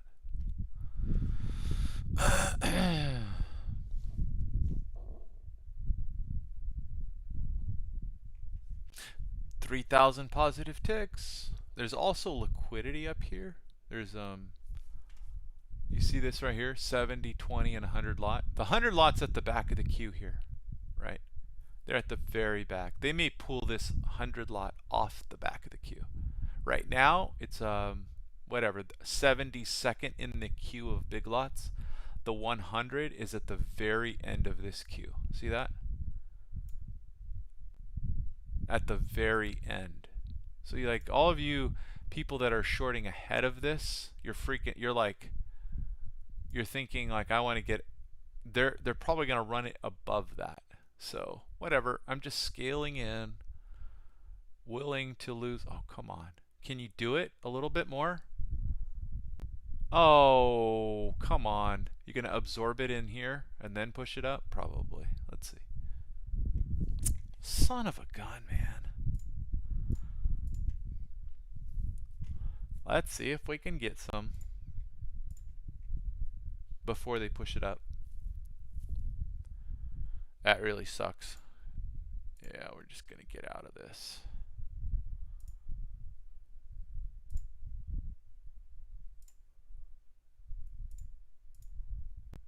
All right.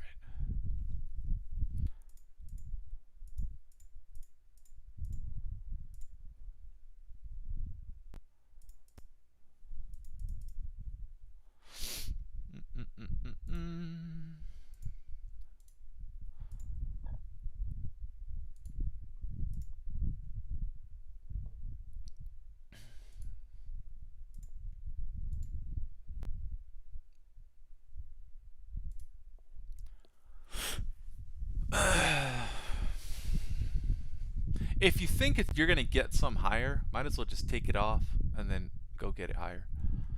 Whatever. It's not, well, maybe it is simple. Anyway, what was I talking about? Something with my mother-in-law. They might just run it here too. It's all super thin volume down here. They might run it all the way down to the 0 prints here. And then I'll be crying, right? So I might have just done a stupid thing, but I think they're going to go, because of this liquidity, I think they're going to go get it. They may even go get all of this up here and just punish every visible liquidity full until there's no more liquidity there, right? And then the algos come in and sell it with footprint and I stop out. That's possible.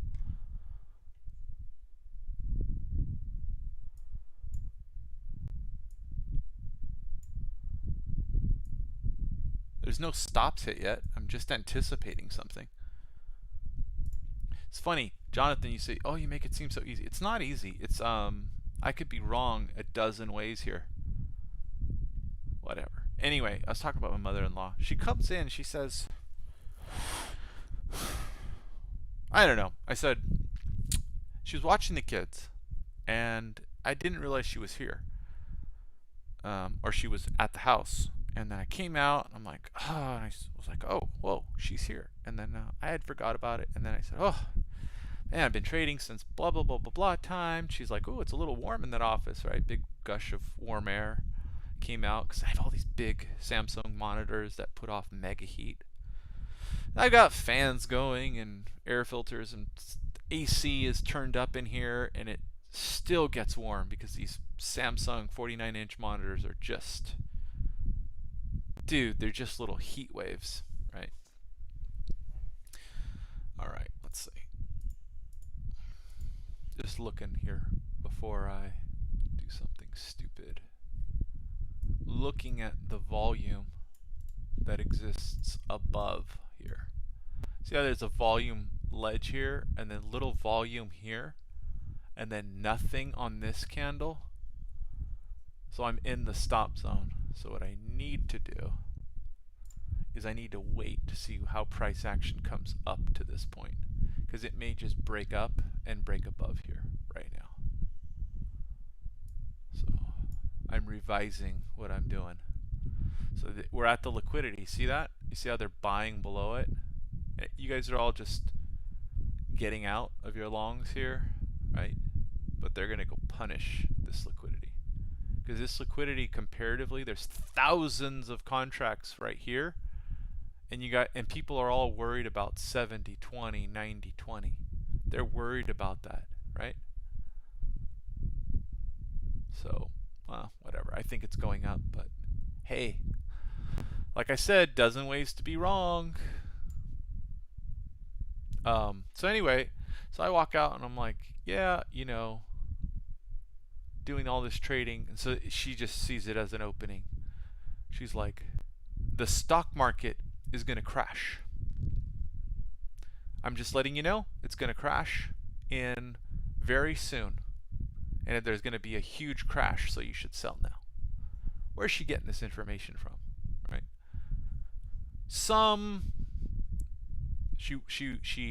Her news sources are quite extreme. It's so obvious to everybody that it's crashing, right? And if we have a down day or two right after, she sees it as, oh, confirmation that I'm right, and then she turns around and sells. So you get the big, so here's how it is, right, in the market. You get the big headlines, and then it goes down a day or two after, and then all the people who needed a little encouragement sell. They go, oh, yep, the headline was right, I need to sell, so they all sell. That's the bottom. It's not the date of the headline, it's the next day, the day after. After people who see more downside get their pat on the back. Yeah, I'm right. So it's like, I don't know. Imagine if I was some person signaling somebody, and everybody knew I was the signal person, right? There's a whole crowd of people, and I tell the person I'm signaling, hey, when you see everyone clapping, I'm gonna turn and run the other way. And when I turn and run the other way, that's my signal. So everyone claps, and I keep walking, and I keep walking. And everyone knows I'm the signal guy, and I'm still walking in the same direction. So then everyone quits looking at me. When I think everyone's comfortable, I'm going to turn and slowly run back the other way. And the person I told to watch me non-stop is going to get the signal. They're going to go, oh, okay, cool. It's a little bit of selling. They're selling into your bids now. You see that? Above the stop highs. They're selling into your bids right now. They're de-risking right into new highs, breakout. This is what they do. And if they can hold it up, they'll keep pushing it up. But they're de-risking into you right now. FOMO, plus 2,000 tick. Anyway, so in that analogy, I'm turning and I'm being a little careful about it. I'm walking the other way while everyone has stopped clapping, and they don't see anybody doing anything sneaky, right? And they're all like, yeah, the signal, if they're looking for a signal guy, they're like, yeah, the signal didn't work. So that's the market. The headlines come out, everyone's bearish, and the market keeps going down. And then a few days later, when everyone's panic sold the bottom and they're feeling good, they reverse it on you. So that's what happens. That's what I was trying to explain when I was talking about BBWC from my April 30th market analysis, right? ES analysis video, right? Where I said, like, stops are going to get hit. Everyone's going to get bearish on the market. It's going to go right into that volume node. And we're going to go back and we're going to fill up the LVN, right? You see this right here? This says extreme LVN. This level, which we're filling in the top of right now, goes all the way down here. Look, this is from a daily chart. All the way down here to here, 39.29. Now we're filling in all that volume, which is why we get this ripping up and down and up and down. We're filling in volume from big traders who've positioned back from 2021 around these areas. That's why I have it on my chart. Doesn't mean intraday I sell this exact level right here. This is a big picture sharing of charts. So look at that. Look. They sold into your stupid moon time bids. Look. Oh boy. It's what we call BBWC. See it? I'll show you on the my daughter's crying. My wife's having a tough time. Here. See this? Ding. I just see this bleep every single day, guys. Right there. You see this? Consolidation. Breakdown bars. Big breakdown bars. Longs didn't have a chance. So where are we at? Right back in this zone. 4,013 and 50. Okay? So you guys had your signal to get short when they absorbed this. You should have already been knowing. New highs, they're absorbing it. But whatever. Look at the bigger picture, right? So it'll probably come all the way back down. Who knows? What time is it? 12:05. Lots of time for a lot of stuff to happen. And look at how they buy it back up to the point where you guys all want to buy back in. Look at that. Look at all these zero prints. They just bought right through the book. What? Maybe to sell on you, maybe to go hunt stops above. They already built a position here or got out of their longs. You guys. Look at how they're able to levitate the book on hardly any volume. Don't tell me that there's not a few players in control here with liquidity. There are. Look. Straight up. Their algos were on, they would have sold all this like they sold it here. But this is not the whole market. This is a few very dominant players. How do you know? Because of the levitation here, right? And new 5-minute bar, right? They go stop hunt you. You're like, what? The market is big. It is bigger, but it is bigger than one player. I get that. I totally get that. Anyway, it's pretty funny. This stuff just plays out over and over and over again. Can you notice what's happening?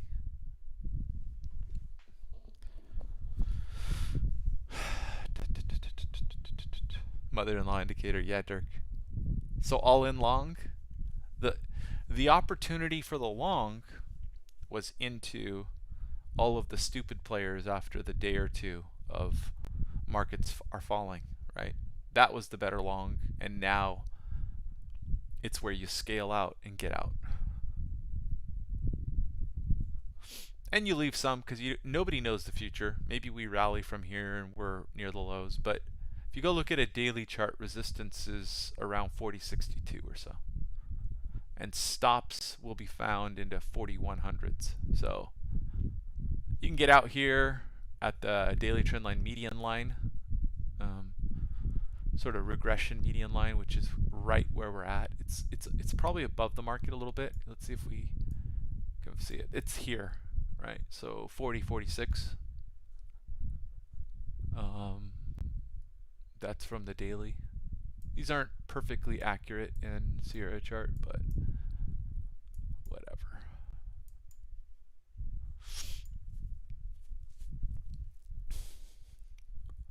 You had your opportunity on BBWC already, though. Look, right here. Thump, big sell, right? So you had 7 or 8 points. You might be able to sell it again. Probably can, but you know. Again, the market favors those who understand structure and can step in against trap traders the first time. Because each subsequent probe of an area lowers the probability of success. Why? Human psychology. The first time you go back to an area, if you're long from there, what are you going to do to get out?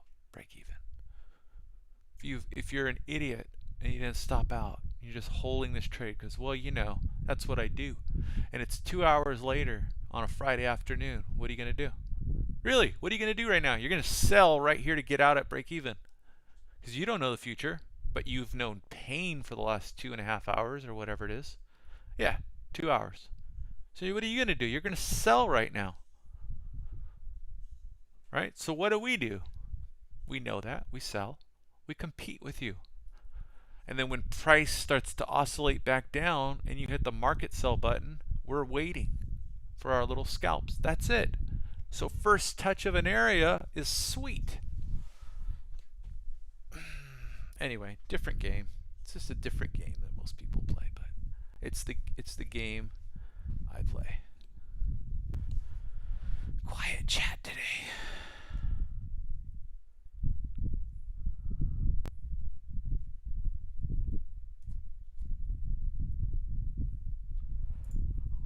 Oh man. Dirk, you were part of Shane McGinnis. I've never paid for an Orderflow course, so in all honesty, I can't tell you. I mean, I'm talking about it, but you know, I don't know of any course that. Yeah, I've never taken a course, so the answer is I don't know. People say good things about Axia, but it's pretty common knowledge, right? So I don't know if they're teaching the exact same things. Probably not, but maybe some is the same. I don't know. You know, undoubtedly there are some people listening from paid Discord rooms right now. They're going to watch this later and they're going to be like, yeah, you know what? I think I understood what he was saying. I'm going to sell it. I'm going to add it to a course. Good for you. I hope you make lots of money. Whatever. I'm not selling anything, so I have no interest in that. But I don't know. I don't know. I'm sure. You know, you would think that there's somebody out there selling the information that I'm trying to share, but maybe not. You know why? Because if it makes you money, you're like, well, why would I want to sell this, right? But if you're like me, I'm gonna adapt. I'm gonna flow like water with the market, and I have no problem keeping up with the market changing because I've seen all the changes that happen in market, and I pick my poison. Oh, we're in this kind of market. I understand it. Oh, we're in this kind of market. I understand it. Oh, we're in a low volatility market. Yeah, okay. It's a bull market. Okay, I think I understand it, right? Maybe a little slower than I want to at times, but I know I can adapt. So I don't have any problem changing. And then all of a sudden, if what I'm doing stops working, and it happens sometimes, then I just so the power is in learning to process the market changes and how to find a solution, right?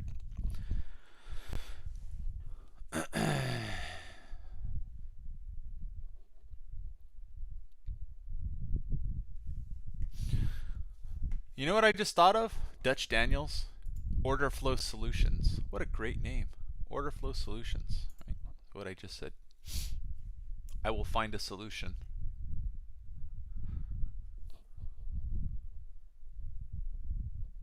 Yeah, jade pasture, basically.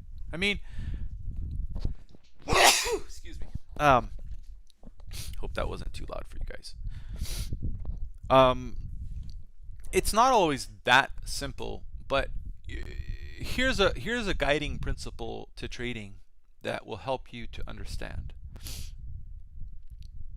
Imagine you're the person with $1 billion to trade E-mini futures with.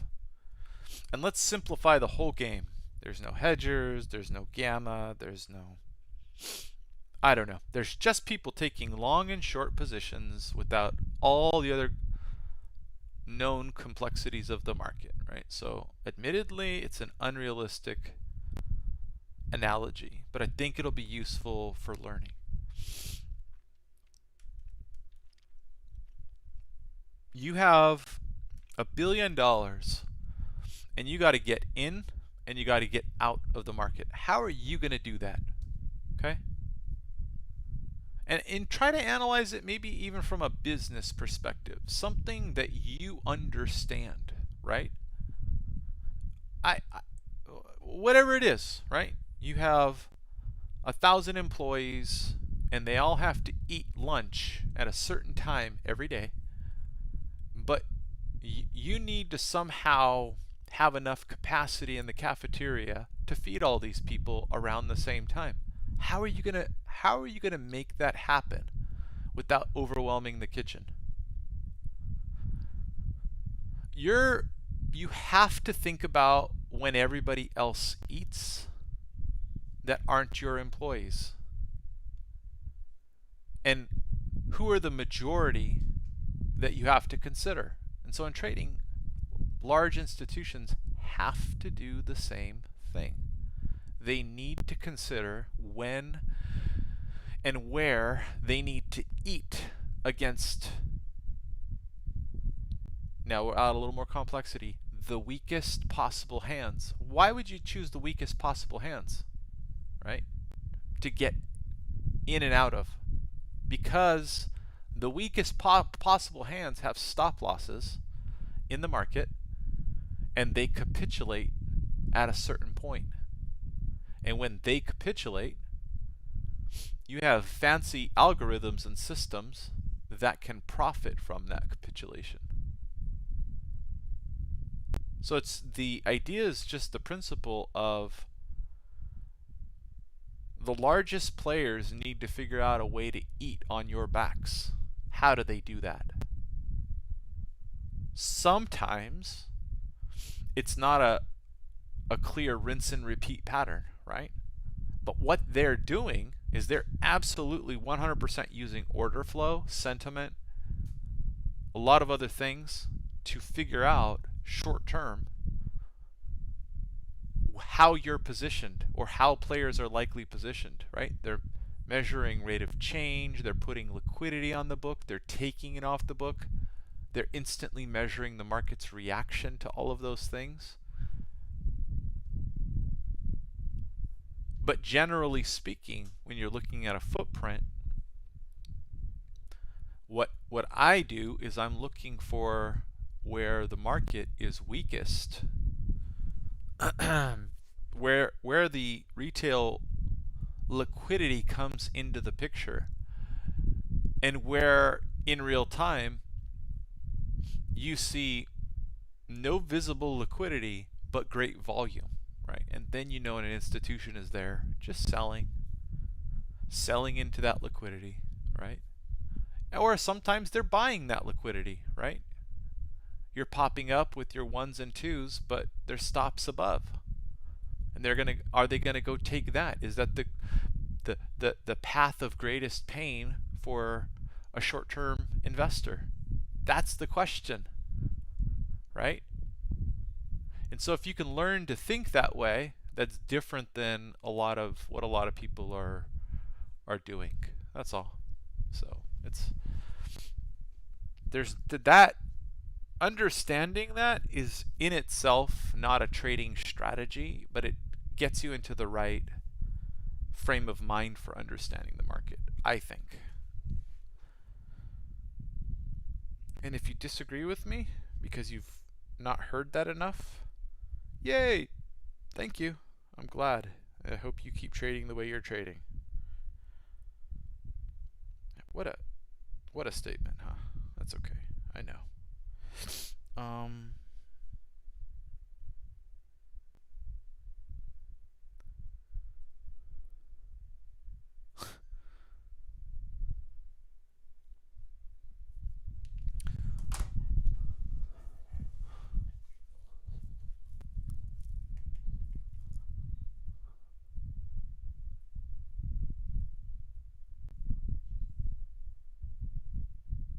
Oh, Bradley Genty, that's cool. I didn't know he had a newsletter. Yeah, see, this is interesting.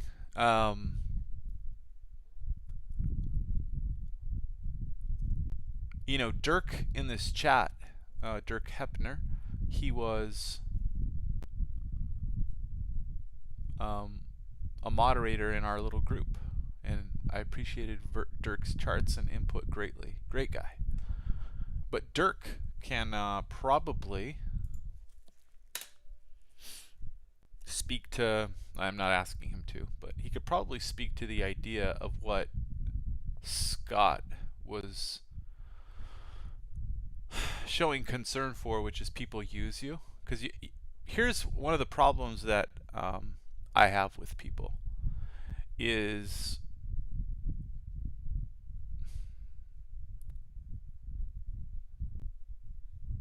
if you know you give valuable information to people, at times people will quit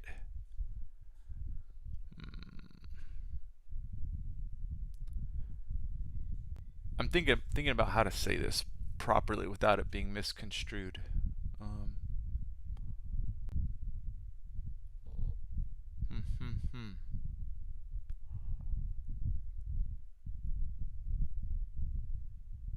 Yeah, I don't know if there's any way I could say what I was gonna say without hurting people's feelings. And there's some sensitive people probably listening.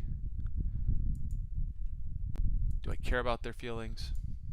I don't know, maybe a little. Boy, look at the selling here. Look at that. Look at those deltas. I like to say there's nothing like deltas. You see this this little orange box here? We all like our indicators. Incomplete auction is what that is. Like what? What kind of craziness is that? It's just an incomplete. Anyway, I don't know. I guess my point is I can understand where Scott might be coming from on that.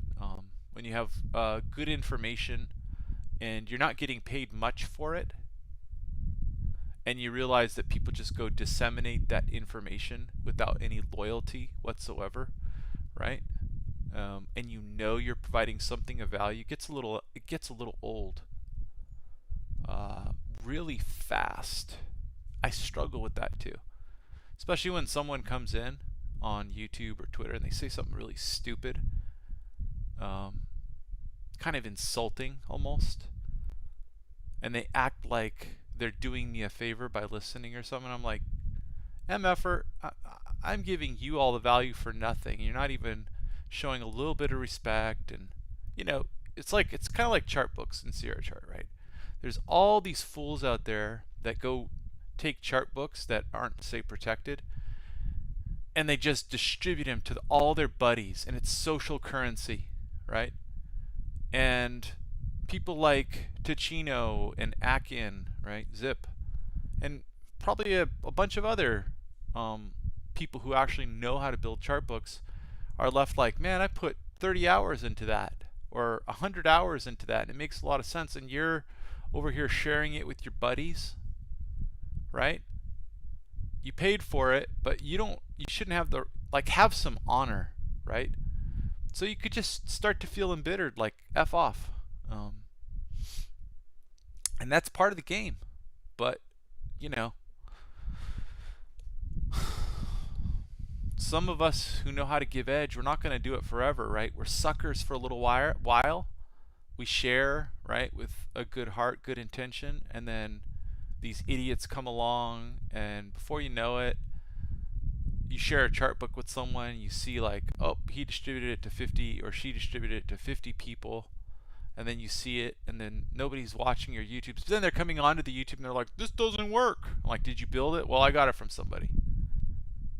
Oh, okay, so I'm supposed to help you because you don't understand how to build it because you weren't willing to watch the video that I spent time and I was generous on to share, right? Look at me, I'm a little nyanya, right? What a little baby. But it gets annoying because you end up seeing what people are doing. It's just like F off. You know, it's what you wanna tell people. It's like, screw you.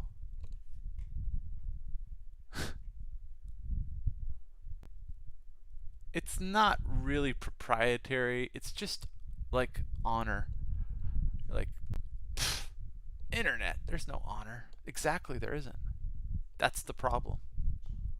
You're like, oh, you're too old school. Well, there's going to come a point where people are going to start saying, you know what, forget sharing chart books, right? We're all going to get smart, and we're not going to show anybody how to build them anymore. We're not going to share our latest and greatest edge because people are too rude about it.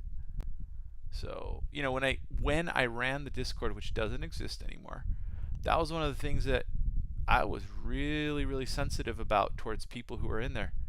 If you're going to be in there, don't be an asshole. If you're an asshole, I'm banning you quickly. And there were people that got banned after 1 or 2 posts. Why? Because people, out of the goodness of their hearts, Sierra Chart masters were in that Discord helping other people. And these people would come in, I have this, and this problem. You get like 5 or 10 responses on how to do some complex stuff, right? Ideas, etc. The person would never even say thank you, right? So in other words, they come into your living room, sit down, eat your food, get up, and walk out. No thank you. Hey, I appreciate the dinner. Nothing. So I'd ban them. And some of those people showed up on YouTube cursing me out, calling me godless fool, blah, blah, blah. And I'd ban them hide them on YouTube. But this is the kind of people you deal with when you're in the public eye, week after week after week. Entitled little brats. So, anyway, I don't suffer the fools anymore. You act like an ass, I ignore you, right? If you turn into a different person after I've known you for a year, and you were getting signals from me every day, now all of a sudden you're not getting signals from me because I shut down the Discord, now all of a sudden your behavior changes, right? Instead of a nice jovial person, you're turning into a little negative person. I'm just going to cut you out of my life. I'm going to block you without even a word because life is too short. So anyway, if you've been blocked, now you know why. Because your behavior changed. Feel better now? Oh, I don't know. Andre Dennis says, feel better now? Just kidding. Oh, gosh.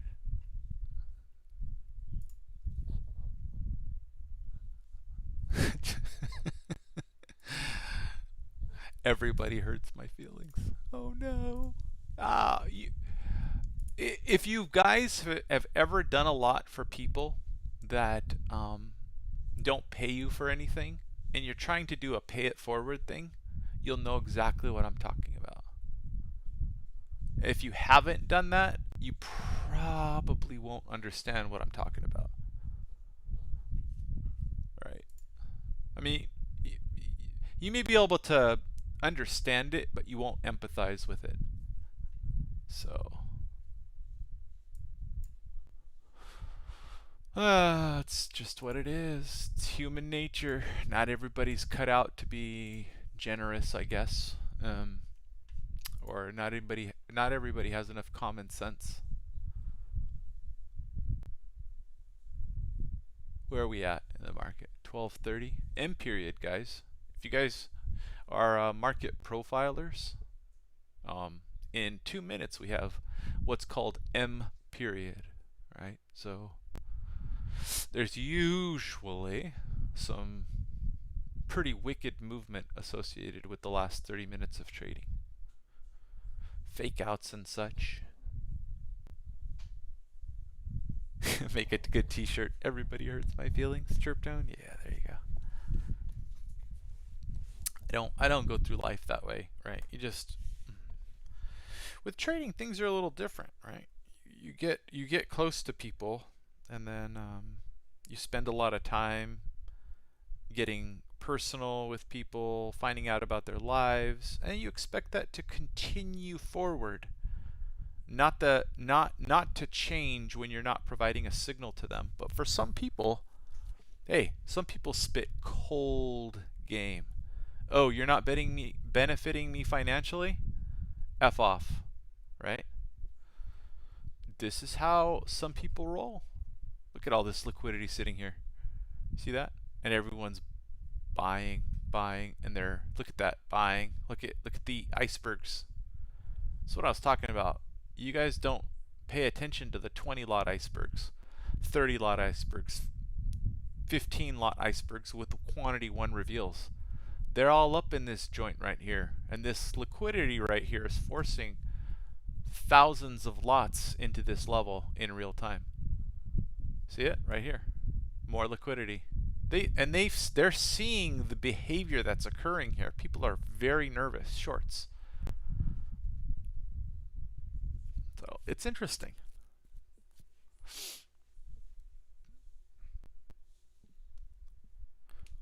Amazon delivery person at the door. Oh my gosh.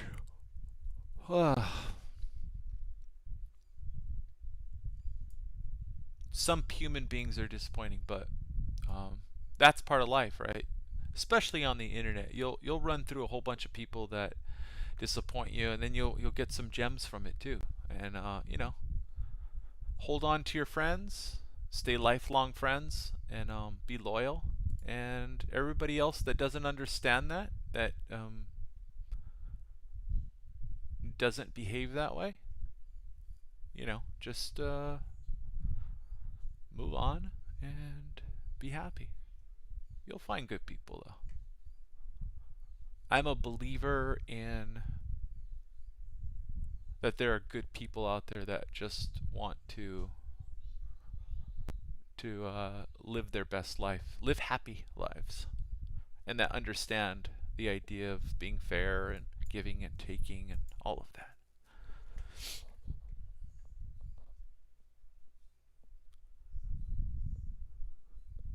Yeah, it's so Frank, this chart book here is not my execution. I have a DOM up on another screen that I'm executing on. I click on it like this, and then the orders show up here on this chart. So that's what's happening, right? Like this, right? So there you go. See that? This would be my limit buy with the trail stop. I'm gonna get out of this thing because I don't want to be long. Maybe it will be short. I don't know. Let's see if we flush them. Is it M period? Yeah, it's M period.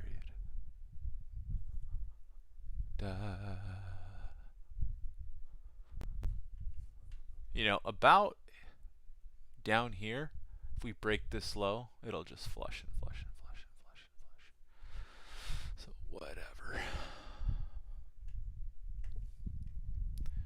Lots of ways to play this.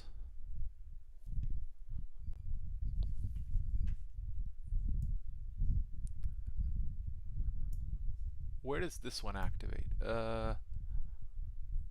This one activates, let's see, 32, 27, 5, So this one activates at 8 points in profit. So if this thing goes to right, where are we at here? 27, it goes to 19, it'll activate this trail stop action. So 19. So let's see. Let's see if that is if I did my trail stop correctly. 19 is where it activates. Let's see. So this should pop down and activate when it comes down here at 19. Still not active. Getting close. Still not active. Still not active. Boom! Active. See that? It's active now at about 1R or something. Let's see. Initial is 5 points, so there you go. Yeah, it's active right now. It's trailing. It's a trailing. See that? You see how it's trailing? Now we got all these 0 prints. So we could do this. Look. If we get a big flush now,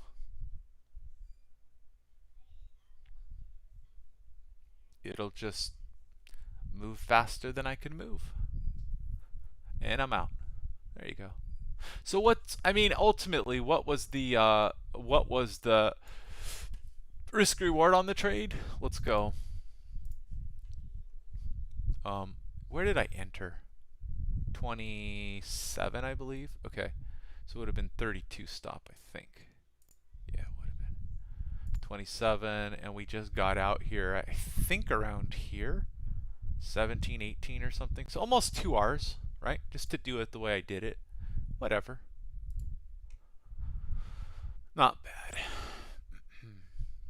But what were you seeing? Oh, the beginnings of sell it. How do you figure that one out, dude? Whale stuff. There's ways. You see all the liquidity? Yeah, there's still liquidity down there, but see the liquidity stacking up right here? These are all dum-dums. They short. Alright, we'll get out. So we're using the MBO and seeing the size. So someone's going to cover into this 25 lot. Why? Because all these stops up here that were triggered under this volume node, they can get guaranteed profit for limit side liquidity. So there you go.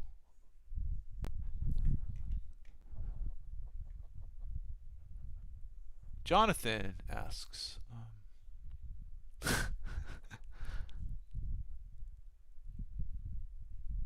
yeah, Jade Pasture. I agree. Hey, Gusa. Let's see. How many charts do I have in my chart book? 50, 40, something like that. Some of them are reference charts, so they're all hidden though. Visible, I have 10, 11, 12, 13, 14, 15, 16, 17, 18, about 20, maybe 20 visible.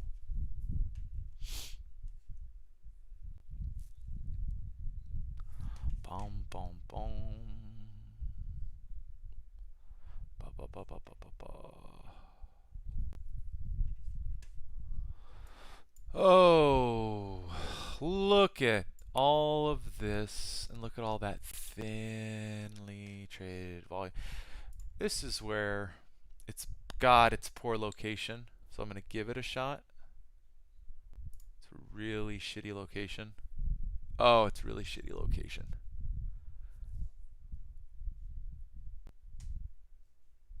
It's all right. We'll give some back here.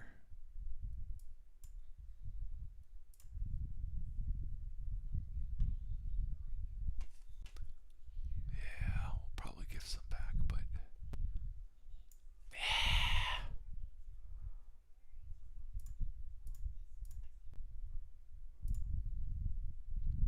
A lot can go wrong up here. Let's see. But I get it. It's a bunch of volume in here. I just I was taking a shot that they're going to flush all the way down to here.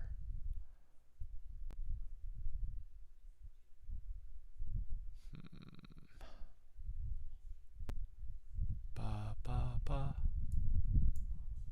Yeah, it's not. It's just not. It's not. It's a poor location to short. I shorted like right down here at the bottom into these nodes. Not usual, not normal for me. Yeah, they'll probably go get it. The stops are now right at this level above, so guess what? I'll take the hit. I will take the hit, and I'll get back in on my own stops likely.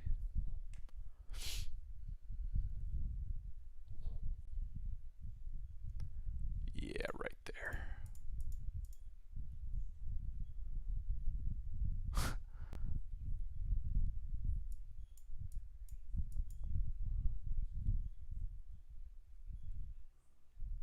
Frank, yeah, I feel you, brother.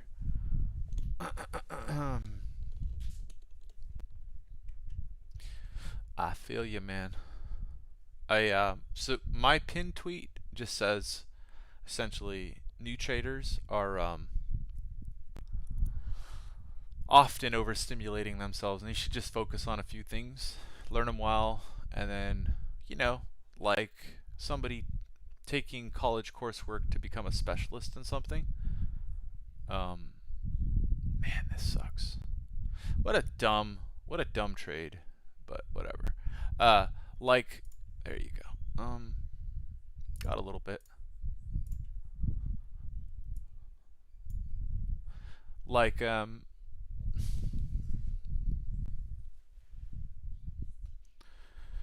learn a few things really well, and then add to your knowledge layer by layer. But like somebody in like college, you know, add to. Sorry, I'm looking at price action.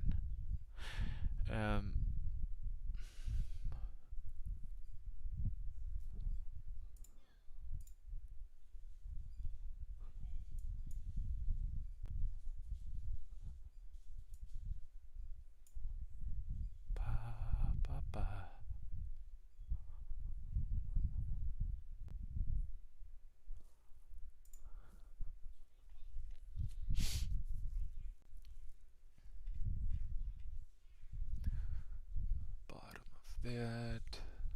Why not? Still interest to buy up here. And then right into there. Okay.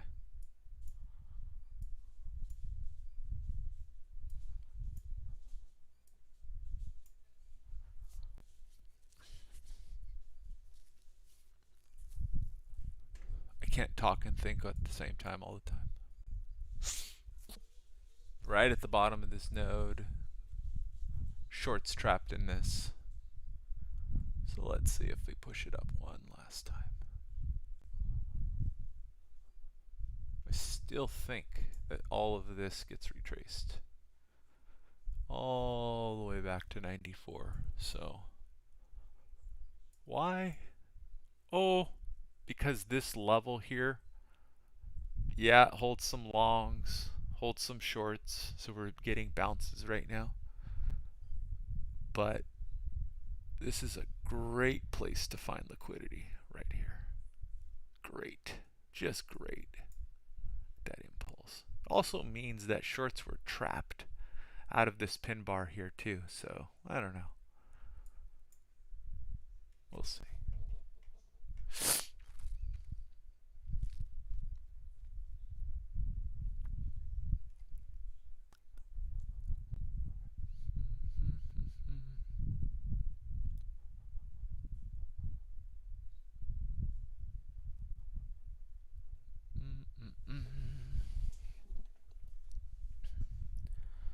Not going to have a losing day, but can I give some back here into the close? Absolutely.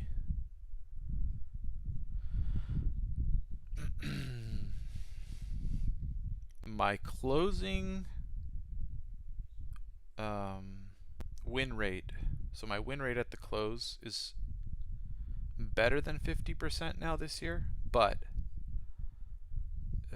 in the past it's been around 50% with around 1R. So it's not, I'm not like great into the close. Some people really get it. There are certain days where I do, but if I just try to play every day, I'm roughly a 50% win rate guy.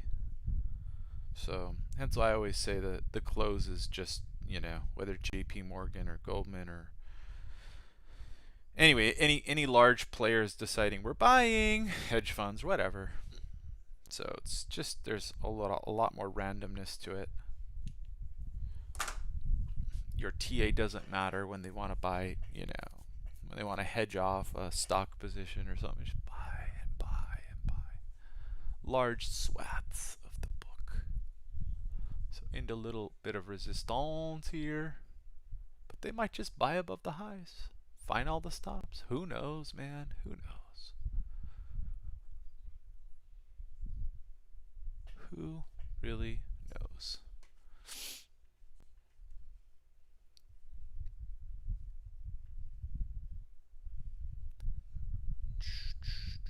So we've got the some of the value add for the position.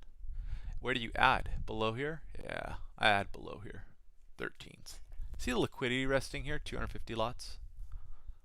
Do you think that the market, if it goes below this, will hit that? Yeah, I think so. So, 014s.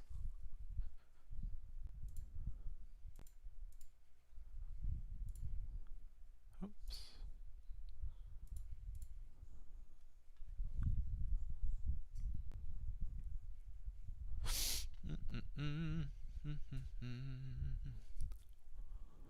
Da da da da da da.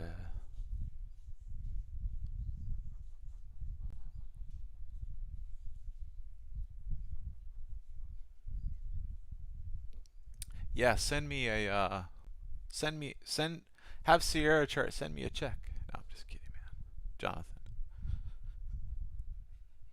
Da da da da da da.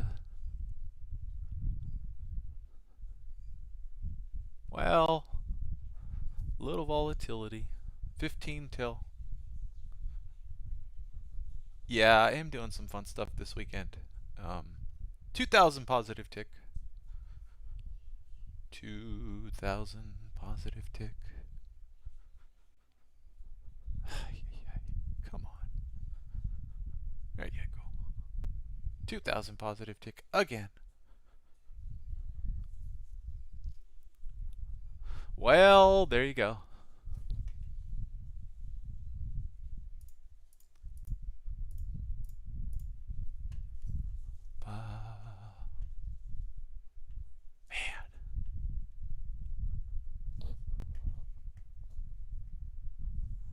Total delta, net delta, Frank.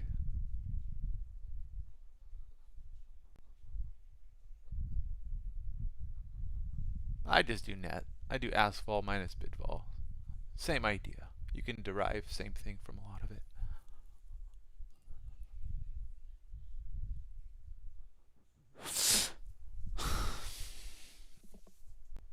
Oh, we might only end up with like,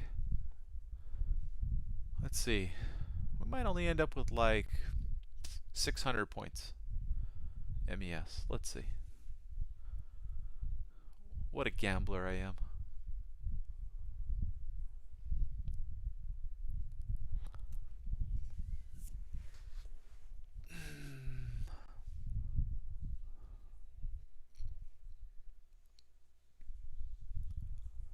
Ding dong.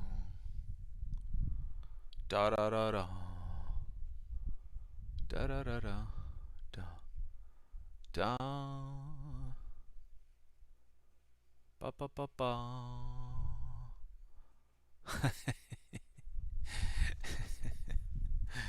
Oh boy. Ba ba ba ba ba ba.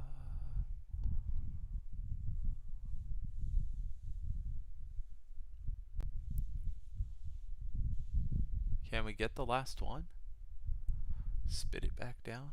Are they building volume here? There we go.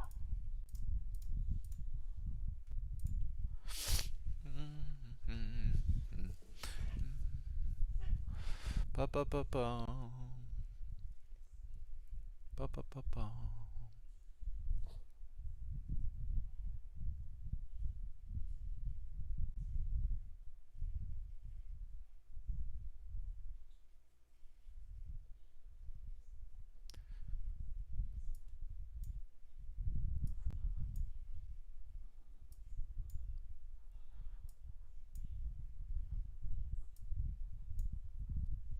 There we go.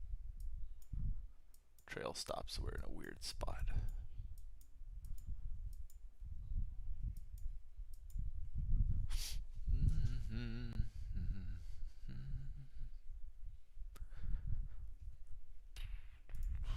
All right. Don't want it if it comes all the way back up there, huh?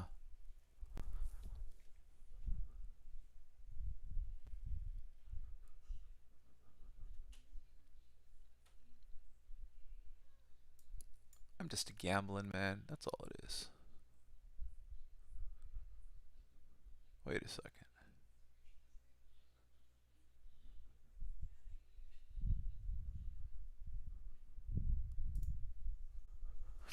All right. Oops. Good job, Jonathan. Awesome. Really happy to hear that, my friend.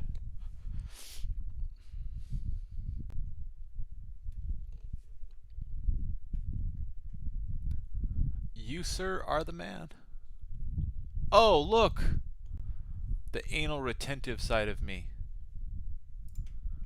is like, wants to get it. Let's go. Can you get the right direction? Get 1,000? Nope. Come on. Oh, you bastards. Come on. We're short 3. They're like, you will not. Oh, boy. Randomness.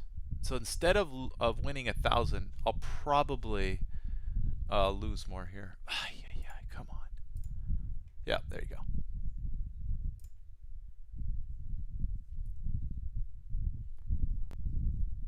All right, we're out. 1,005. Cool. Murder Algo gave it to me. All right, let's get short.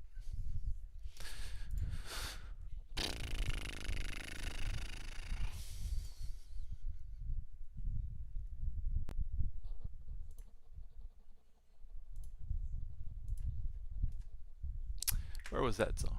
Where is that zone? Down here. 95. 1, 2. Let's see. We're short 3. Yeah. Okay. Da da da da. Da da da da. Da da da da. Da da.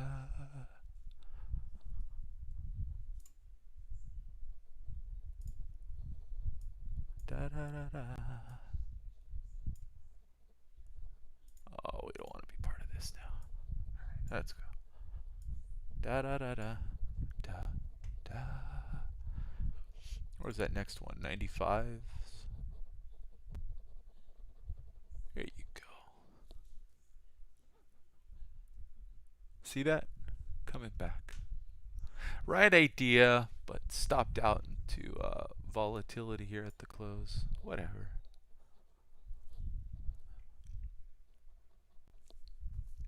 See how quickly it comes down into this zone here. Little hiccup point here, but we're into the close, so let's see. All right, gotta go. Gotta go right now.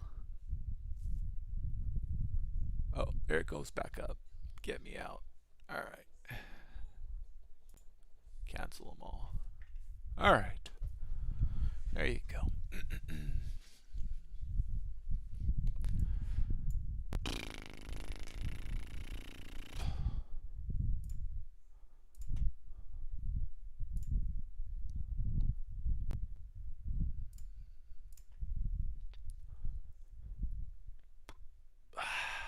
I still think it's going down there, but you know. Question is, We're going to get the opportunity. Maybe. We'll see. Now below this volume node, we did a little hiccup. We got the shorts. Oh, who knows? Well, we'll cover down here. See? Right at value area low.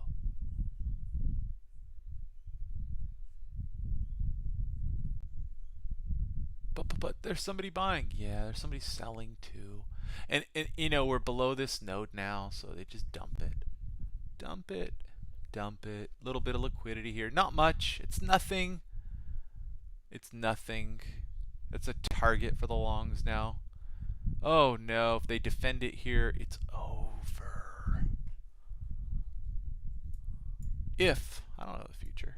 Move that down now. Maybe they'll just, next 5-minute bar, go take my stops. I don't care. I really don't care.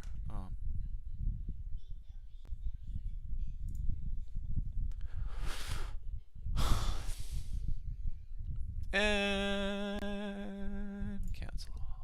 Alright, back up to it. Let's go. Shink.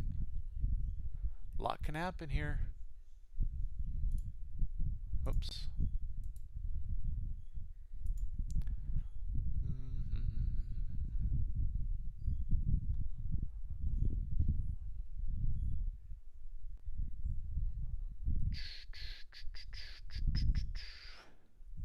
Volatile gets smaller and smaller.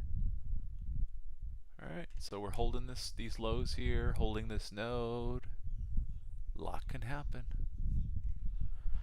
We've had a big upthrust in the market. Okay, we're wrong. We've had a big upthrust. There you go. So a lot of people are like, you know, maybe I sold the lows. I don't know. So let's buy. Let's buy this close.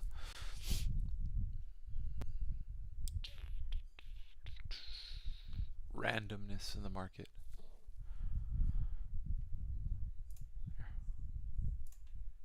Let's see if we can get some of that randomness. Hey, 2 points. Is that trading, or is that just throwing your money in a pinball machine? Probably not really trading, huh?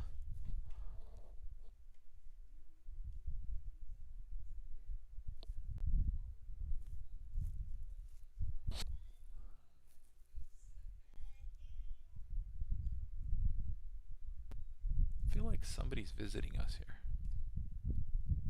Who's here?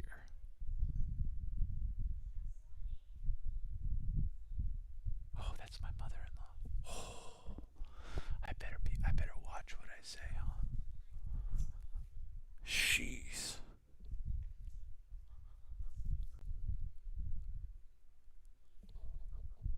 Buddy. What's up? Where's this thing going, guys? Where's this thing going? Straight up? Straight down?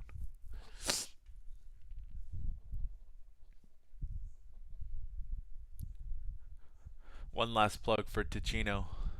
Go subscribe to Ticino. You'll get this thing. Level 1 chart books. You'll get it pretty soon.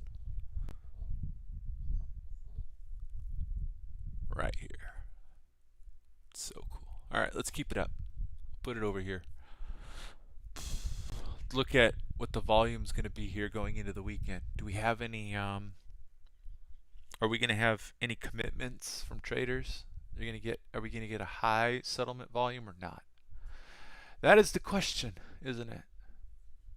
Right? This thing's going to turn orange here pretty soon, because the volume's going to start spiking the last 2 minutes, then 1 minute.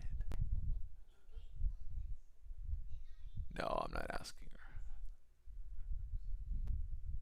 I may have told her, Mom, you're good at some things,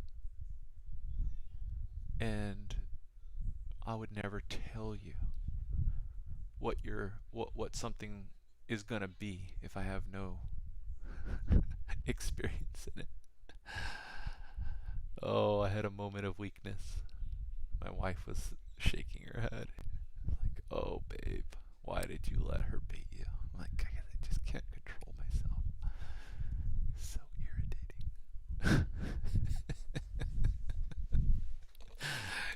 just so annoying. It's all right. Oh, wait, she is here, I think. I could hear my son is like, I have so much energy. He's so excited. She's a good mother-in-law. She just has her own ideas. All right, here we go. 2 minutes. Here comes the volume.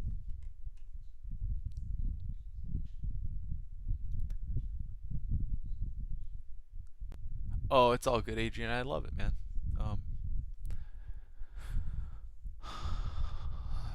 A lot of fun in doing this. When it doesn't become fun, then I'll stop. That's just how, like, that's the truth. It's not, there's nothing beyond. When I just, like, one day wake up and go, I'm a little bored, then I'll just stop for a few weeks or a month or 2 months. So.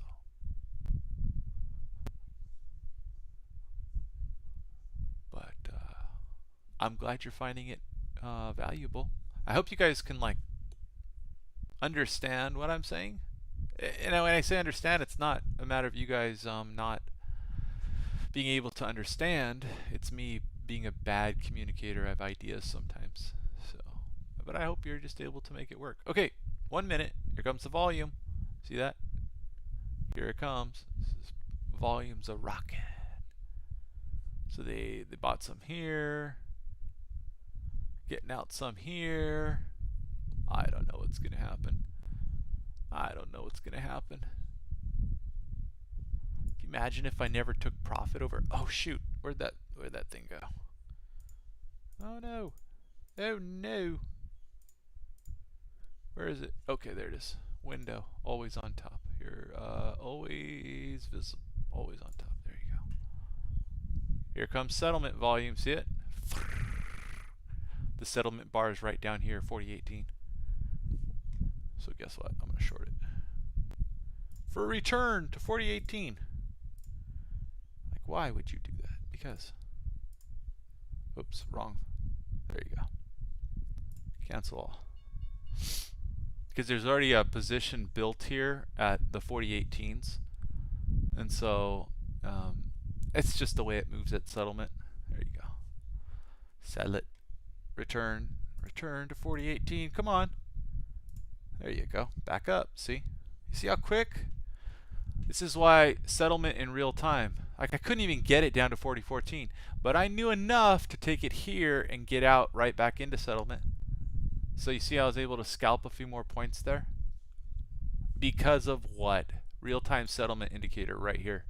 So you see how it goes above, right? It was already forming in here. Then back below, then back above, right? Then big whoosh, return back to settlement. You guys see that up there? That's so cool. It's like totally gnarly, dude. So yeah, look, real-time settlement indicator. There's some trades to be had if you're a scalper.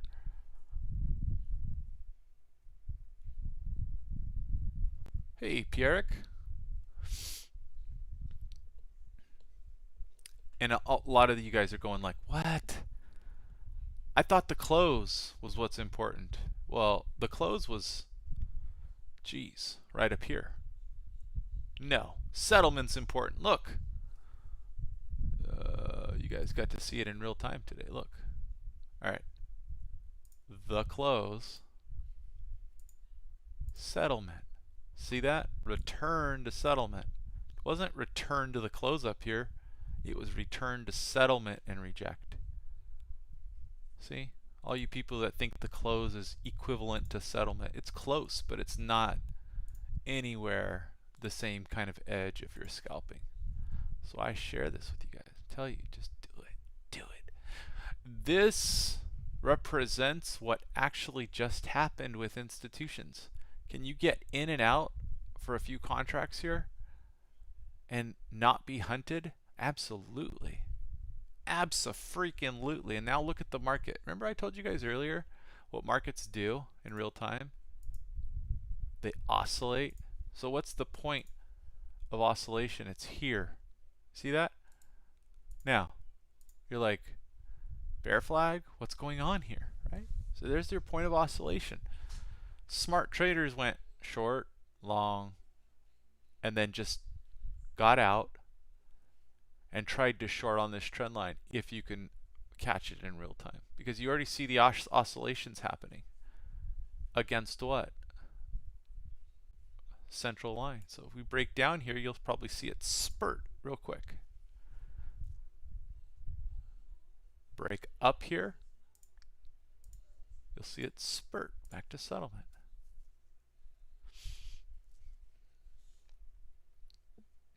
Watch it. Maybe it'll happen on this line. We'll really look like geniuses. Broken down just a little. Come on. This. There it goes. Bing. See that? See? What? How did you know this, Mike? These patterns repeat every day, and all I do is watch charts on all kinds of time frames for the last decade. You gotta pick something up. Come on. It's all about price recognition. And I play chess, and I do it pretty well. It's all the same stuff.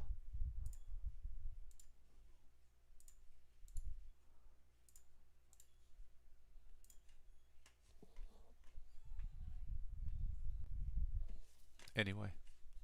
Alright, what's the next level, right? Here, we're looking at this little zoomed in chart.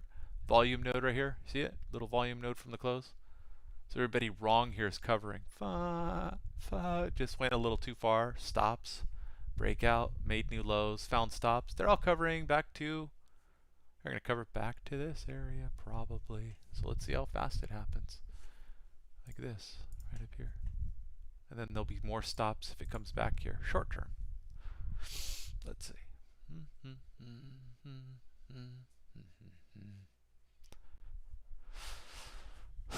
And the volume diminishes. Look. Right. 113 contracts a second. 112. 111.72. 111.3. Right? This is an average for the whole chart duration. 110. Right? So the time that it takes for the market to oscillate back in either direction is slowing down. So if you see this, you should be more patient in your trade. If this is going crazy, then take profit into your zone. It's going slow, let it develop, right? You can use this as a timing mechanism to be more patient with your trades. Okay, I'm wrong. It didn't go up. Whatever. What's the next zone? Here, maybe? All right, let's see. Will it show up on this chart? Yes, it will. It's right there. See? Right here. Looks pretty far away, right? Golly, that's pretty far away. Well, there's just not a ton of volume in here. Now, does it look like not a ton of volume because of the close? Yes. So let's do this. I'll show you. Hey, there you go. So there's volume right here. There's volume right here. Just when it's relative to the close, it looks like nothing. So might take a little bit of time to move through that, right? Because this is now comparing to everything visible, but when you include the close, it just looks like a little speed bump, right?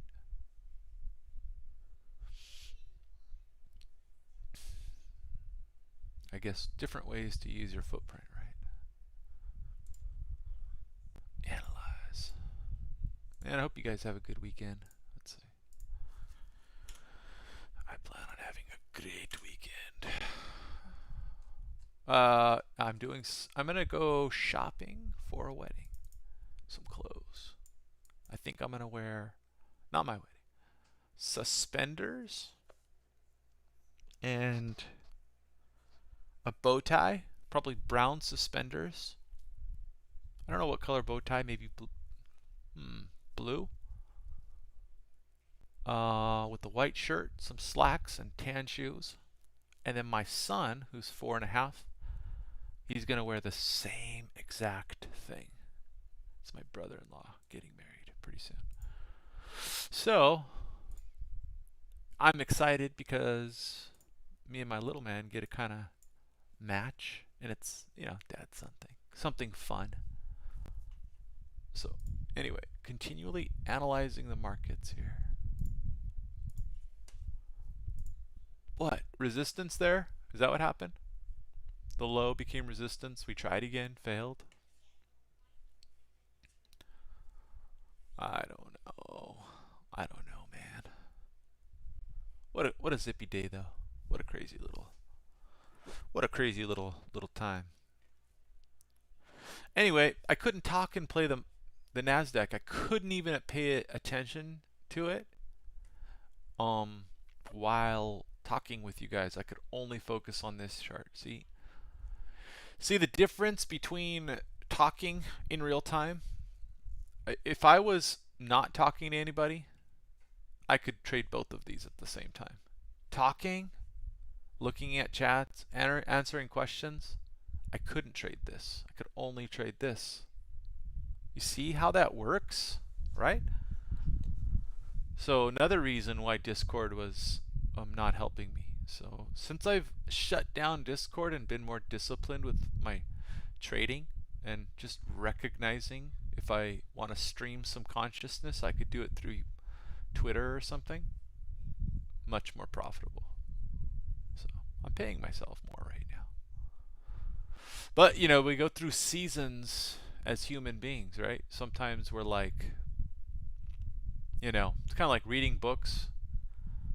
You read, you absorb, you think about it, then you set it down for a little bit, you go do something fun, right? You allow your brain to synthesize all the information, and then you come back and you're like, I understand some things now. So same thing with being social, right? You maybe go through a phase where you're more sociable, and then you're like, you know, I shared a lot, I talked a lot, and now I need to focus on my own process a little more because I'm out of balance talking to so many people. That's important too. Anyway, where was that line? Oh, where was that line? Right here? Alright, let's watch it show up over here. Make it green. There you go. Bing. That's where it is. So you see this is high delta. Where does that delta emanate from in the session? Anybody know? It emanates from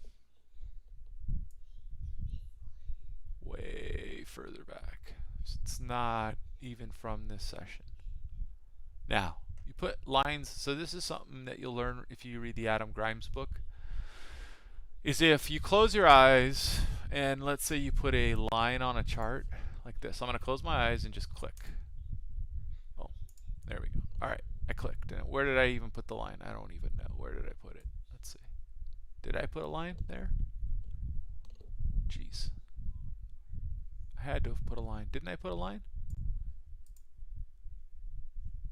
I guess I didn't. What the heck? Did I put a line? Was it way up here? Oh, maybe I shouldn't have done this. Now I don't even know where the... What an idiot. Jeez. Alright. Let's just hit the backup button here. Oh, there's the line. Okay. The line was somewhere in here, I think. Right where price was. Okay. Alright, let's do it again. Okay. I won't move it. Okay. I randomly went in a circle and clicked. Okay. Ooh. Support. Ooh. Resistance. Ooh. Support. Right? See, our brains are good at finding the thing where the line bounces off of. That was completely randomly. I just went like this and clicked. Okay? Support. Resistance. Support. Oh, resistance. Oh, it broke support and regained it and then tested it and went. Alright, let's just keep going. It's going to become irrelevant here pretty soon. Maybe. Let's see. The line keeps going. Let's see. Let's see where else we could bias. Oh, here we go. Look. Support. Support. Support. Oh, it broke support. Came back up. Right? But if you add a line randomly to another spot. Alright, let's do it. You're You're going to learn something here. I'm closing my eyes. Click. All right. I don't know where I clicked. Where did I click? Oh, I should not have moved. I think it was here. Okay. Resistance. Support. Resistance. Support. You're like, there's no way you're doing this randomly, Mike. I swear I'm doing it randomly. Close my eyes and everything. So now we're looking at what? 40.21. Okay, let's go. Let's go.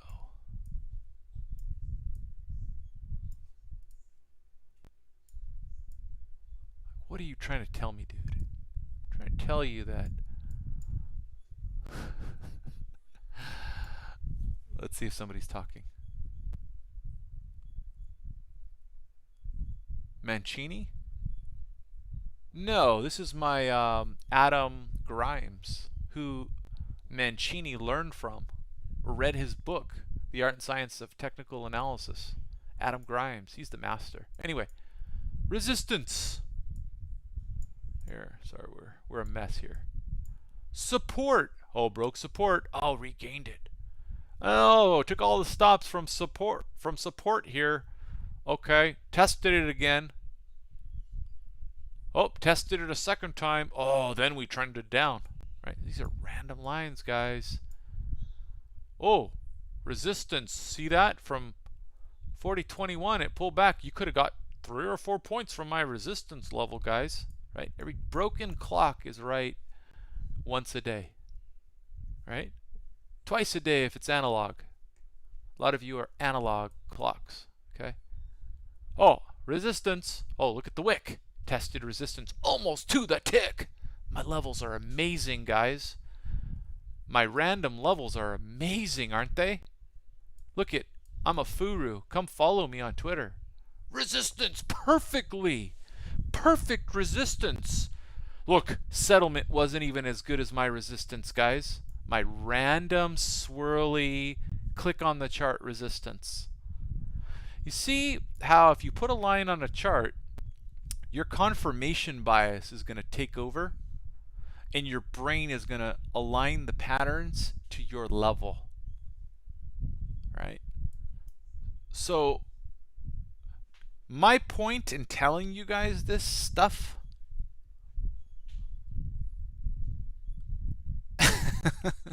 my point reading some of the in telling you guys this stuff is that anybody in hindsight could put lines on a chart and look like a genius. Can you trade in real time and take money out of the market against algorithms?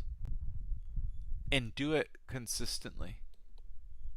So in other words, don't be impressed by fancy looking charts that call everything after the fact and that give you multiple levels where they can be right or wrong.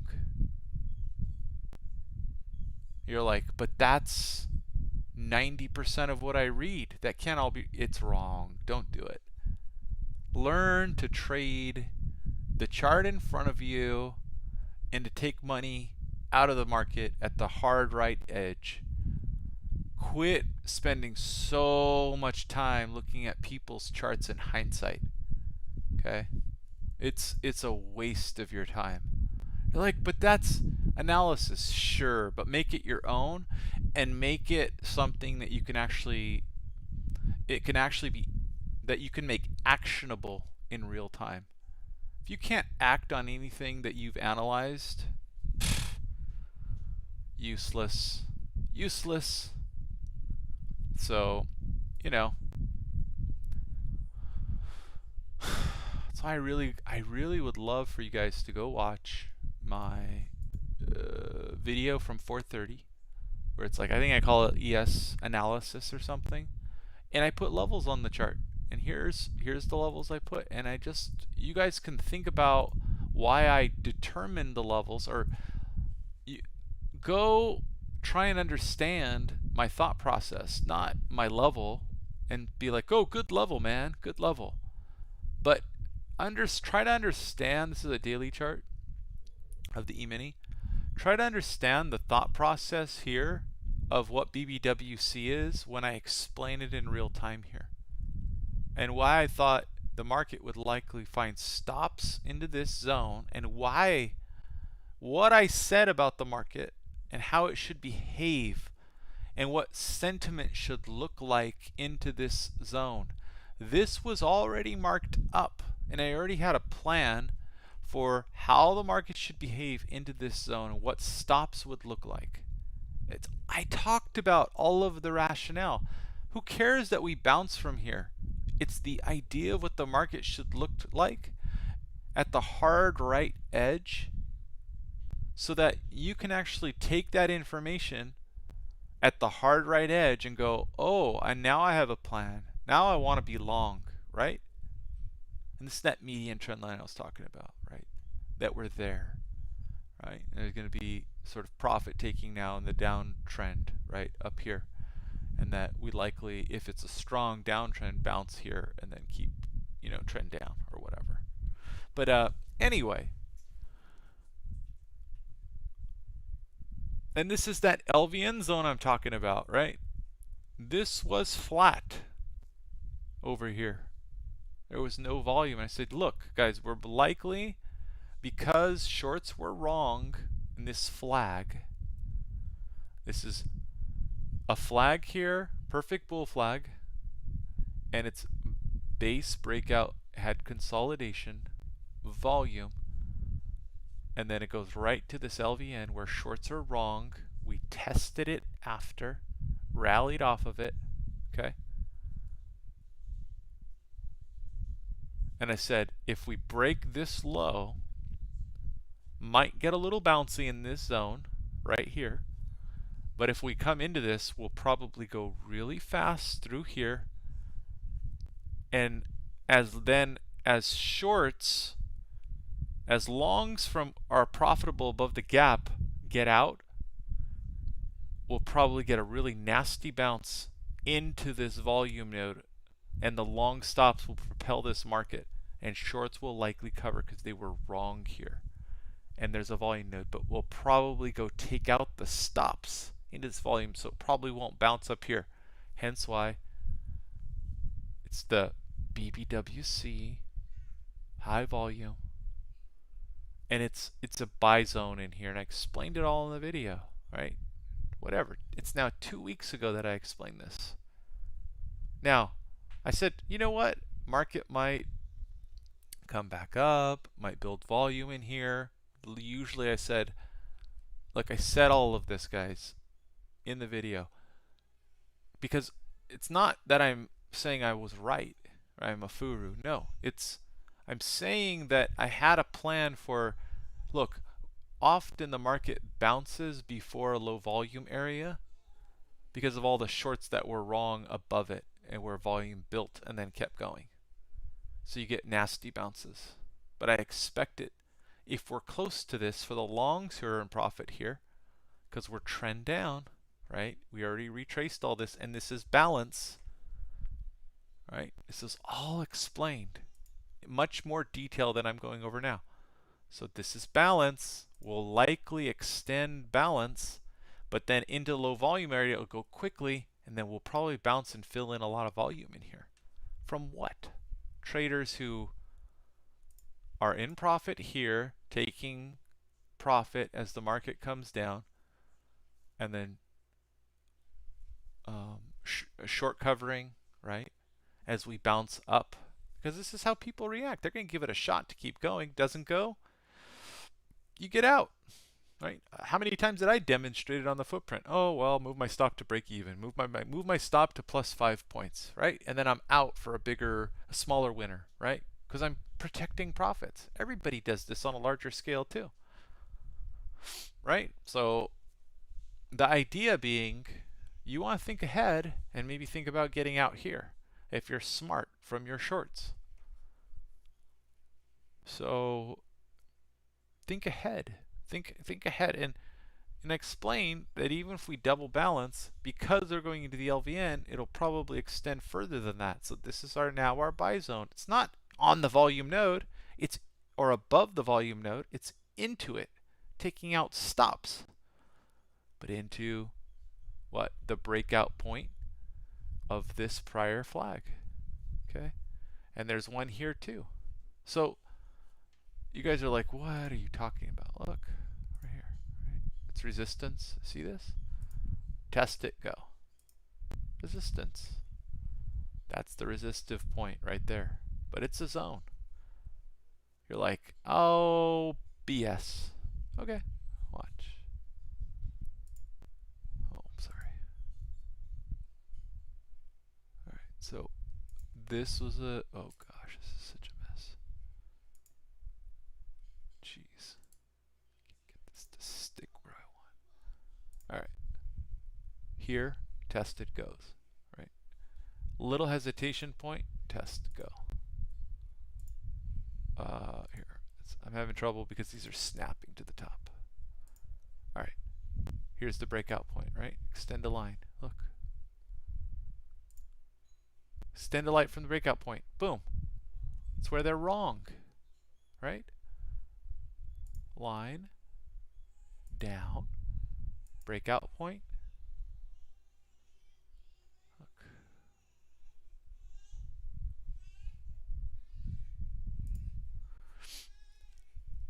I'll bet you.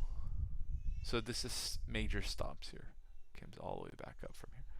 Bet you intraday there was some big action here. Alright, let's see. Where else can we find it? Well, anyway, we can already see the structure playing out in this bull market here. Here. You get a short-term trend line. Breakout point.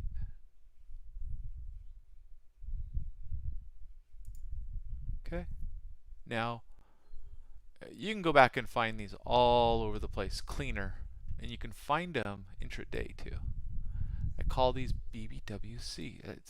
I'm sure there's other folks who do the same thing and they have a cooler name for it, right? But whatever. If you find someone that does the same thing and they have a cooler name, let me know. Maybe I'll start using their name. Give them credit. I'm all about giving credit to people who came up with something first, and that way we're all using the same nomenclature too. Alright, chart, title, let's see, title bar, okay, nice and clean over here. Alright, that's done. Let's get rid of this garbage on the charts that it's showing up from the daily. Down here. Alright. Is that up and off? Yeah, it is. Okay. Oh, hey, back to settlement. What do you know? Like, that's a lot of hindsight trading, Mike. Well, it's just settlement. Whatever.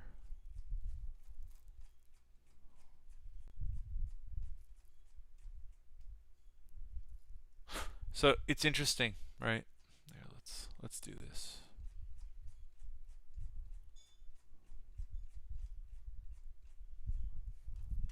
If you guys are like, huh?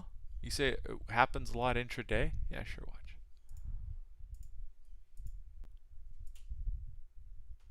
Levels, right? Is there consolidation here? Yes, there is. Look at this. You see this here? This is 1,000 contracts per bar.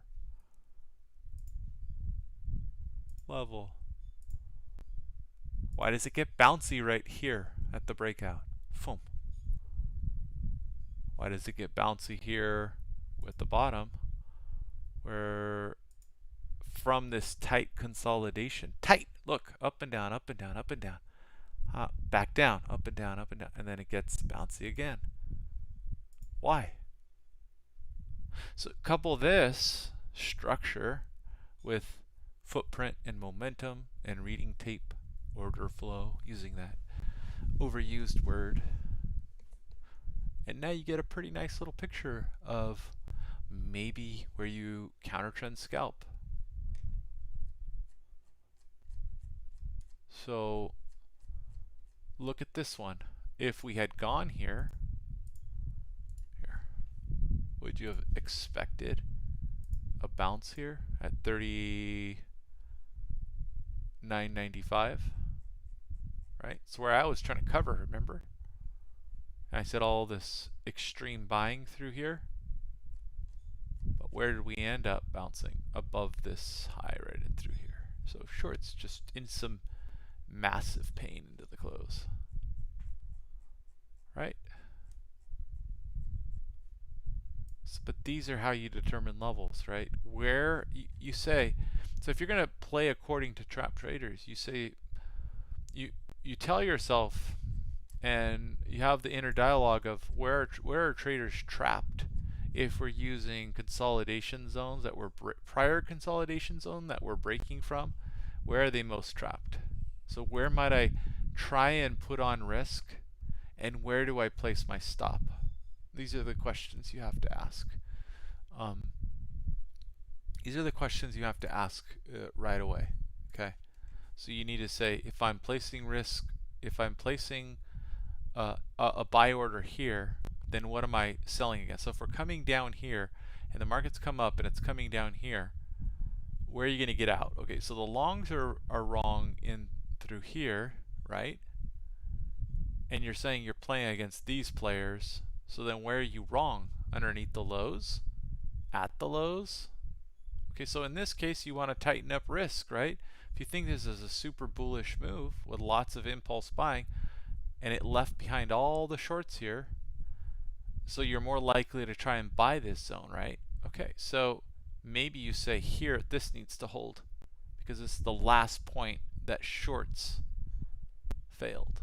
So you can tighten your stop. You can go here, and you want to be an aggressive buyer. Here's your entry, right? We're not going to hindsight trade it and say, oh, our entry's way down here at the bottom. Now let's say it goes down and then makes a, there's stops into the zone, and then there's quick covering from shorts that are left over here, right? And that's the structure of the market here. You want to get out before, right? Not at it, because you're like, well, longs are going to get out. And see, in this scenario, you're assuming that longs get out before the structure. So you're being less greedy. You're saying, what's the area or level I can get out into the FOMO, right? Guess how? What's his name? Scott? What's his Twitter handle? Twitter handle? He's getting free press. Not much press. So how many people are on? 20? Okay. Daniel something. I forgot already.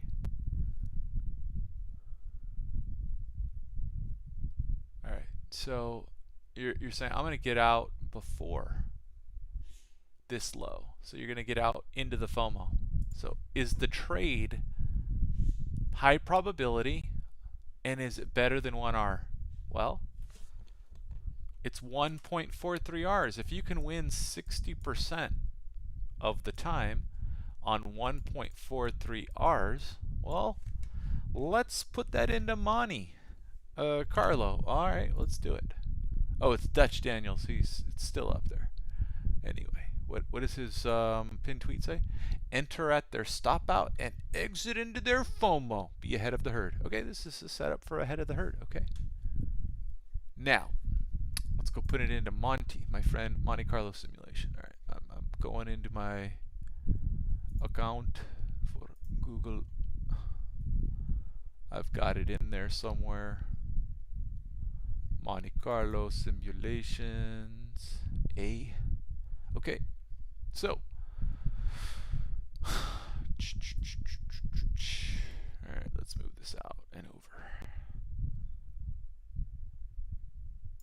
Alright, let's do this. High and low outliers. Alright, we're risking 1% of our account. Our winning rate is 60%, and our risk reward is 1.43. Okay, we're assuming some stuff, but I'm telling you that's a good setup. All right, trust me, fellas, it's a good setup. All right, let's see if we can get this to fit. There you go. Hopefully I'm not showing anything stupid here. All right, let's do this.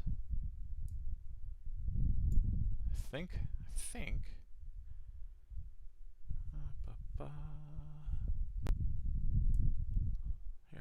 Here we go. Okay.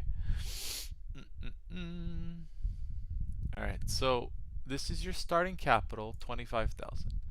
You're risking 1% of your account. Your winning percentage. Let me turn back my live stream so I could see if you guys have comments.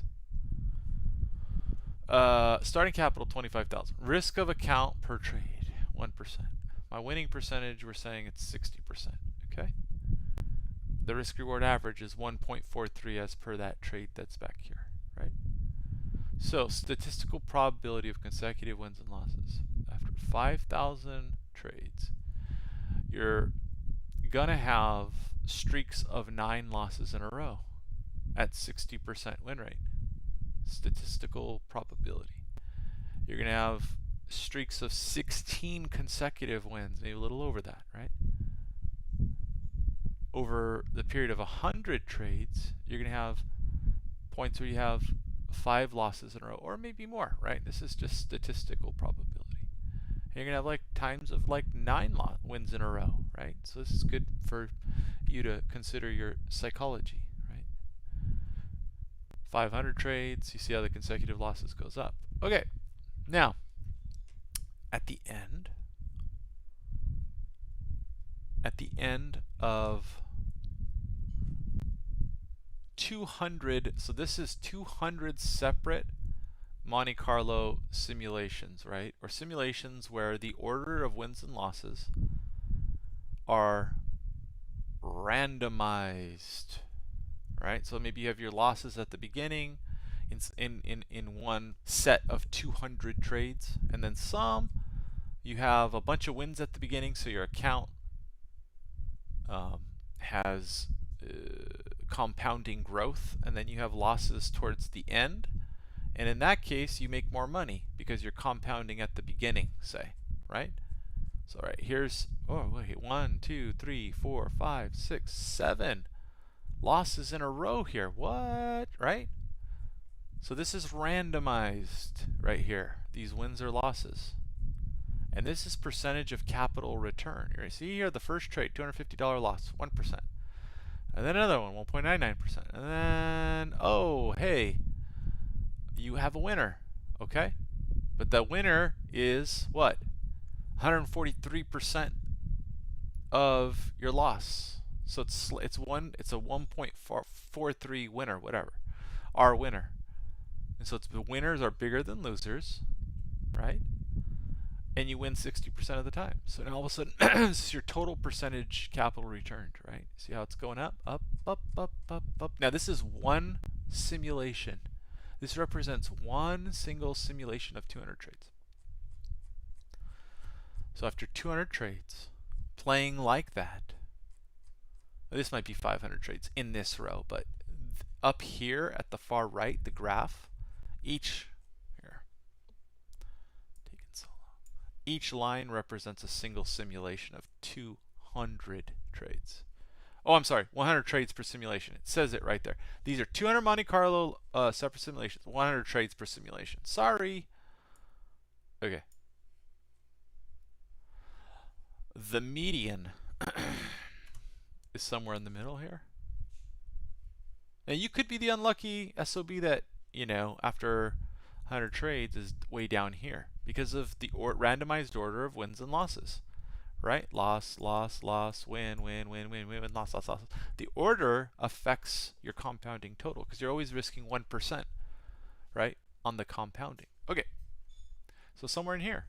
So if you're starting with 25,000, which is here, the median or the average, the more times you keep the more you keep trading with that specific edge, your return after 100 trades is like 40,000. It's $15,000. So I guess what I'm trying to get out here, it may be very poorly, because I'm doing it in real time, is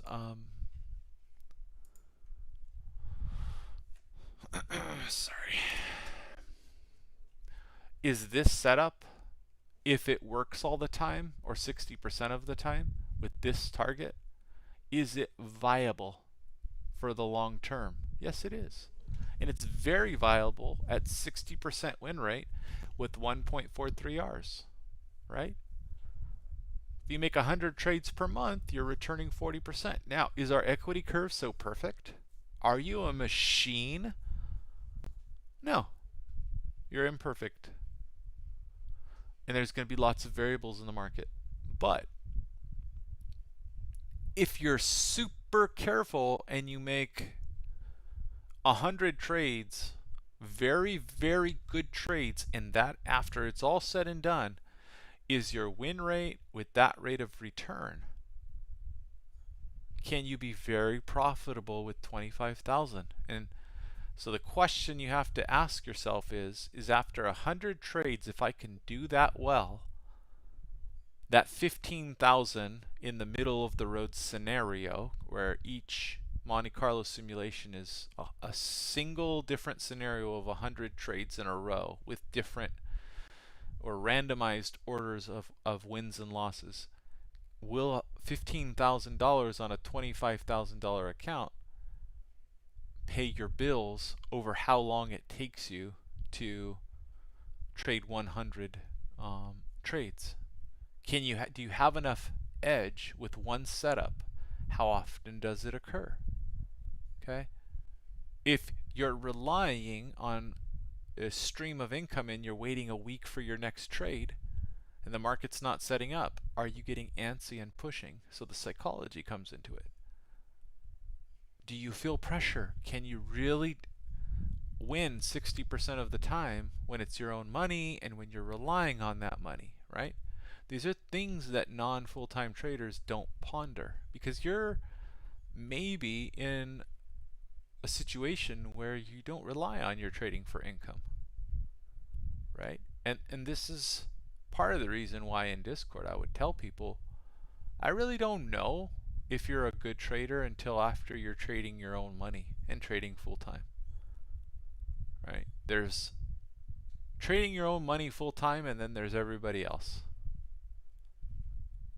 Because trading without any pressure is totally different than trading with pressure, right? So I'm trying to encourage you guys. There's ways to understand mathematically, statistically, that your edge will actually give you income, but you need to backtest it, and you need to understand how often you can turn over your edge, right? So that's why I scalp and I focus on these lots of different high probability scenarios, and I try to turn my edge over as fast as I can. Someone who can't process and think that quickly will never understand why I'm successful at it. They're going to say all these day trade scalpers are stupid idiots. They all lose money. And for me, because I turn my edge over quickly and I know I've got it, I laugh at that. I'm like, well, it's true for the majority of people who aren't well educated in the markets and who don't know how to trade. I agree.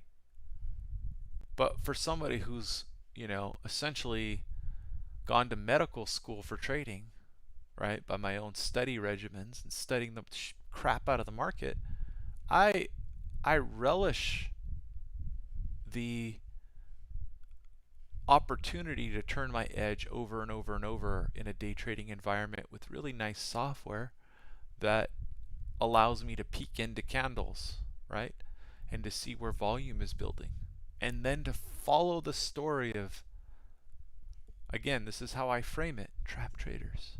That's it. Just trapped traders. Hey, I appreciate that chirp tone. I try. I do like sharing my hold on. I do like sharing my methodology with people because again, seasons in life. We go through seasons as traders, right? Where'd that market? Did I close out? of my heads up display? I might have. I don't even know. There it is. Yeah, I thought I said keep that on top. Always on top. Guess that didn't work. Weird. Nope. Oops. Where the heck is that? There it is. All right, maybe I should go always visible. Nope. Jeez. Well, whatever. So, anywho.